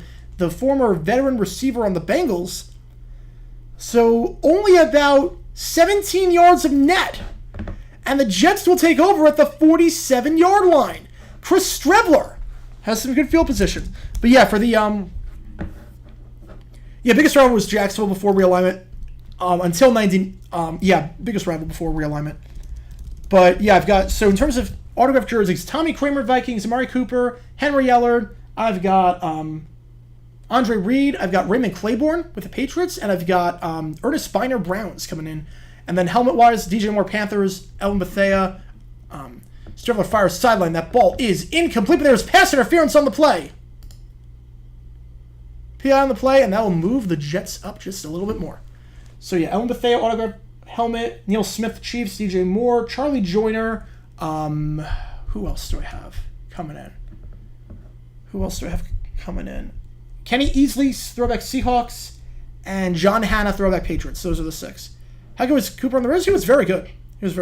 Worst commissioner of the FBS conferences? I mean, ACC's kind of a wreck right now. ACC's kind of a wreck.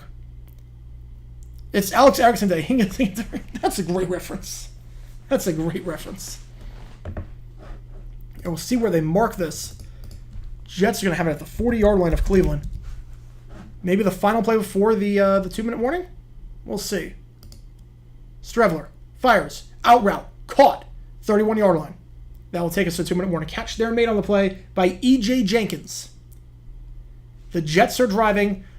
If I'm Salah, I'm very encouraged by the special teams play of the Jets. No real mistakes today on special teams. Some nice returns, some nice blocking. How many Chiefs autographs do I have? I have the Neil Smith autograph big helmet. Honestly, not a lot of Chiefs because it was kind of pricey for Chiefs, so we don't have a lot. I have one Chiefs autograph mini helmet. Only one, which is crazy. One Chiefs autograph mini helmet I got at the Hall of Fame, at the Experience last Super Bowl for a pretty good price. Jan Stenerud, 1991, Hall of Famer. You're going to have a lot more players in the Hall of Fame after this Saturday. But I do have Jan Stenerud, and I do have a Neil Smith autographed big helmet. Any more games this weekend? No, this is the only game this week. Hall of Fame game is always its own separate week. So there are no other games this week besides the Hall of Fame game. So the next stream that we were doing we have live NFL trivia stream coming up on, Wednesday at 9 p.m. I think we have a Q&A stream this Monday. I think we do. I have to double check, but I believe we have a Q&A stream. I can check the schedule there for that because we're doing a lot of streams this month. And we have the next preseason game will be the Texans-Patriots game. How was Marcus Peters? Boomer Bust. He was a Boomer Bust player. What NBA and NFL team should I support you from Marion, Alabama? I mean, I'm going to say the Jaguars, but I would assume you're from Alabama, Bama or Auburn fan. So I would say root for like a college, local college. 30 versus 17. Both games ended with the same score. Which was the better game? 30. I think 30 was better. 17 was good, but it's tainted by the awful blown call by the referees at the end, where the Dolphins could have had a chance. Also, the Dolphins' offense was just completely lethargic all game. Steelers' offense, at least there were some flashes. You have the pass to Cephalo. That was it. David Wu was terrible. How much longer do the Chiefs play at Arrowhead? My guess is 15 more years. My guess is 15. What do you think the record for the Jags will be? 11-6? I think 11-6 is pretty reasonable. Even when he was hired, I did not believe the Joe Judge hype. No one did. It was a bizarre hire. Have the Titans always been my least favorite team? Yes, they have always been my least favorite. The rivalry with the Texans is non-existent. I guess the Colts were my most hated before like 2014, and then after that became the Titans. All right, 2 minutes left. 2nd and 1 at the 31-yard line. Chris Strevler going to try and lead the Jets in a bizarre Hall of Fame game to a win. Handoff up the middle. Goes to Crockett. I don't think Crockett's got enough for the first. Jets have one timeout left. 3rd and 1 coming up at the 31-yard line. Obviously, 4-down territory here. Jets have one timeout. Browns have all three.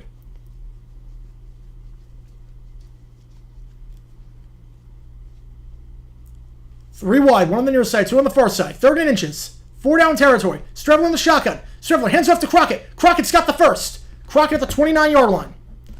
Needed one, he got two. Clock is ticking. 120 left. I don't know why they are interviewing people at this time. There's 120 left in a close game. The Jets are driving. You don't have the scoreboard on? What are you doing, NBC? This is not the time. This is not the time for an interview. There's 120 left in this game. This is not the time for an interview. 1st and 10.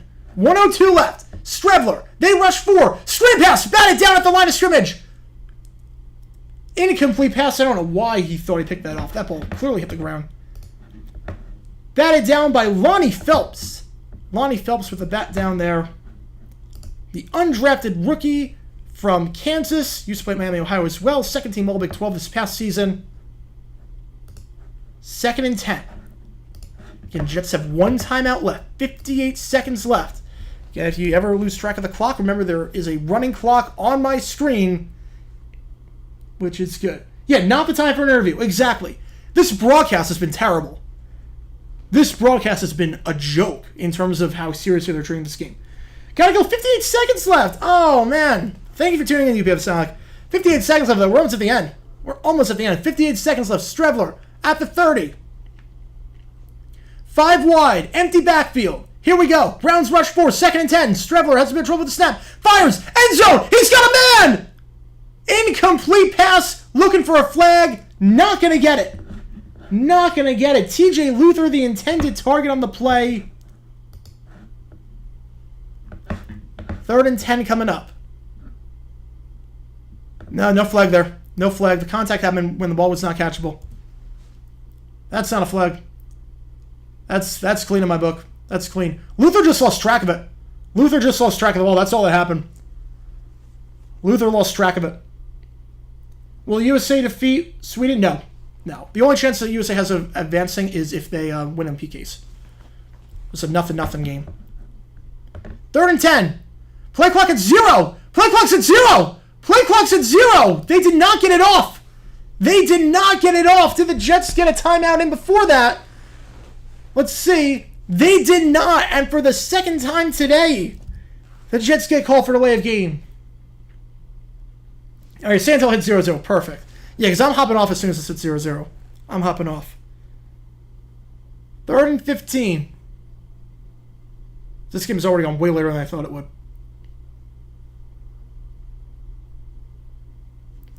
We got 52 seconds. 3rd and 15. Ball at the 35-yard line. Now there is a man in the backfield. Strevler. Fires. Over the middle. Almost intercepted. How did he not catch that? How did he not catch that? Right in his hands. Oh my goodness. I believe it was Tanner McAllister. Strevler was all off balance. He got hit on that throw. He was jumping on the throw. Tanner McAllister, I believe that was with the drop. Oh man. I can't wait for more games just for live streams. Thank you so much. Yeah, I love doing these streams. And hopefully you guys are loving it too. This broadcast is a USL broadcast with NBC more established commentators. Pretty much. I mean, same stadium too. All right, final play for the Jets. Last chance. 4th and 15. Empty backfield. Strevler. They rush 4. Looking. Fires over the middle. That ball is intercepted. Game over. The Browns, after being down 16-7 at the half, take it. It is Bubba Bolden. Bubba Bolden with the big pick. And the Browns are going to walk away from the Hall of Fame game victorious. I know it makes some people in this chat very happy in terms of money. Bubba Bolden with the pick. Redemption from the last drop pick by McAllister. And that is going to be the ball game, folks. The Browns. 1-0. And that's it. I'm guessing unsportsmanlike conduct is the flag. Not going to be much of anything. $520 for Predator Kingdom. Holy cow. All right. Forget everything I said about betting on preseason. You clearly knew what you were doing. Strevler the leveler. Yeah, this is a this was not a good game for the QBs for the Jets. Zach Wilson was not very impressive outside of the one throw he had. Boyle, not a whole lot. And Strevler just looked terrible. His mechanics are all off. So the Cleveland Browns. Joe Thomas going to the Hall of Fame on Saturday. And they will kickstart Hall of Fame weekend an hour down the road from Cleveland with a win. And I got to tell you, there's a lot for the Browns that did not look good at Kellen Mond, special teams. But there was a lot to like from DTR. A lot to like poise-wise from DTR. Unbelievable. 67 only wins games in 1969. Browns will take a knee. DTR just kneels it. And that, folks, is the ball game. The Cleveland Browns walk away from the Hall of Fame being victorious. They take it by a final score of 21-16. Thank you guys for tuning in for this live stream. This has been a ton of fun. Will I ever try being an actual game during my streams? No. First off, it would be annoying to the other fans around me. Second off, the Wi-Fi would be terrible. So thank you guys for tuning in. Again, Monday night we have a Q&A stream. We have live trivia Wednesday night. And Thursday night we resume preseason streams. Week 1 of the preseason, since this technically is not a week of the preseason. Texans Patriots, 7 o'clock Eastern will be live at 6:45. Thank you guys for tuning in. This has been a fun stream. And until next time, Mr. Jerry9 signing off. Browns win and final score 21-16. Have a great rest of your night, everyone. Have a great weekend. And again, new video coming out Friday at 9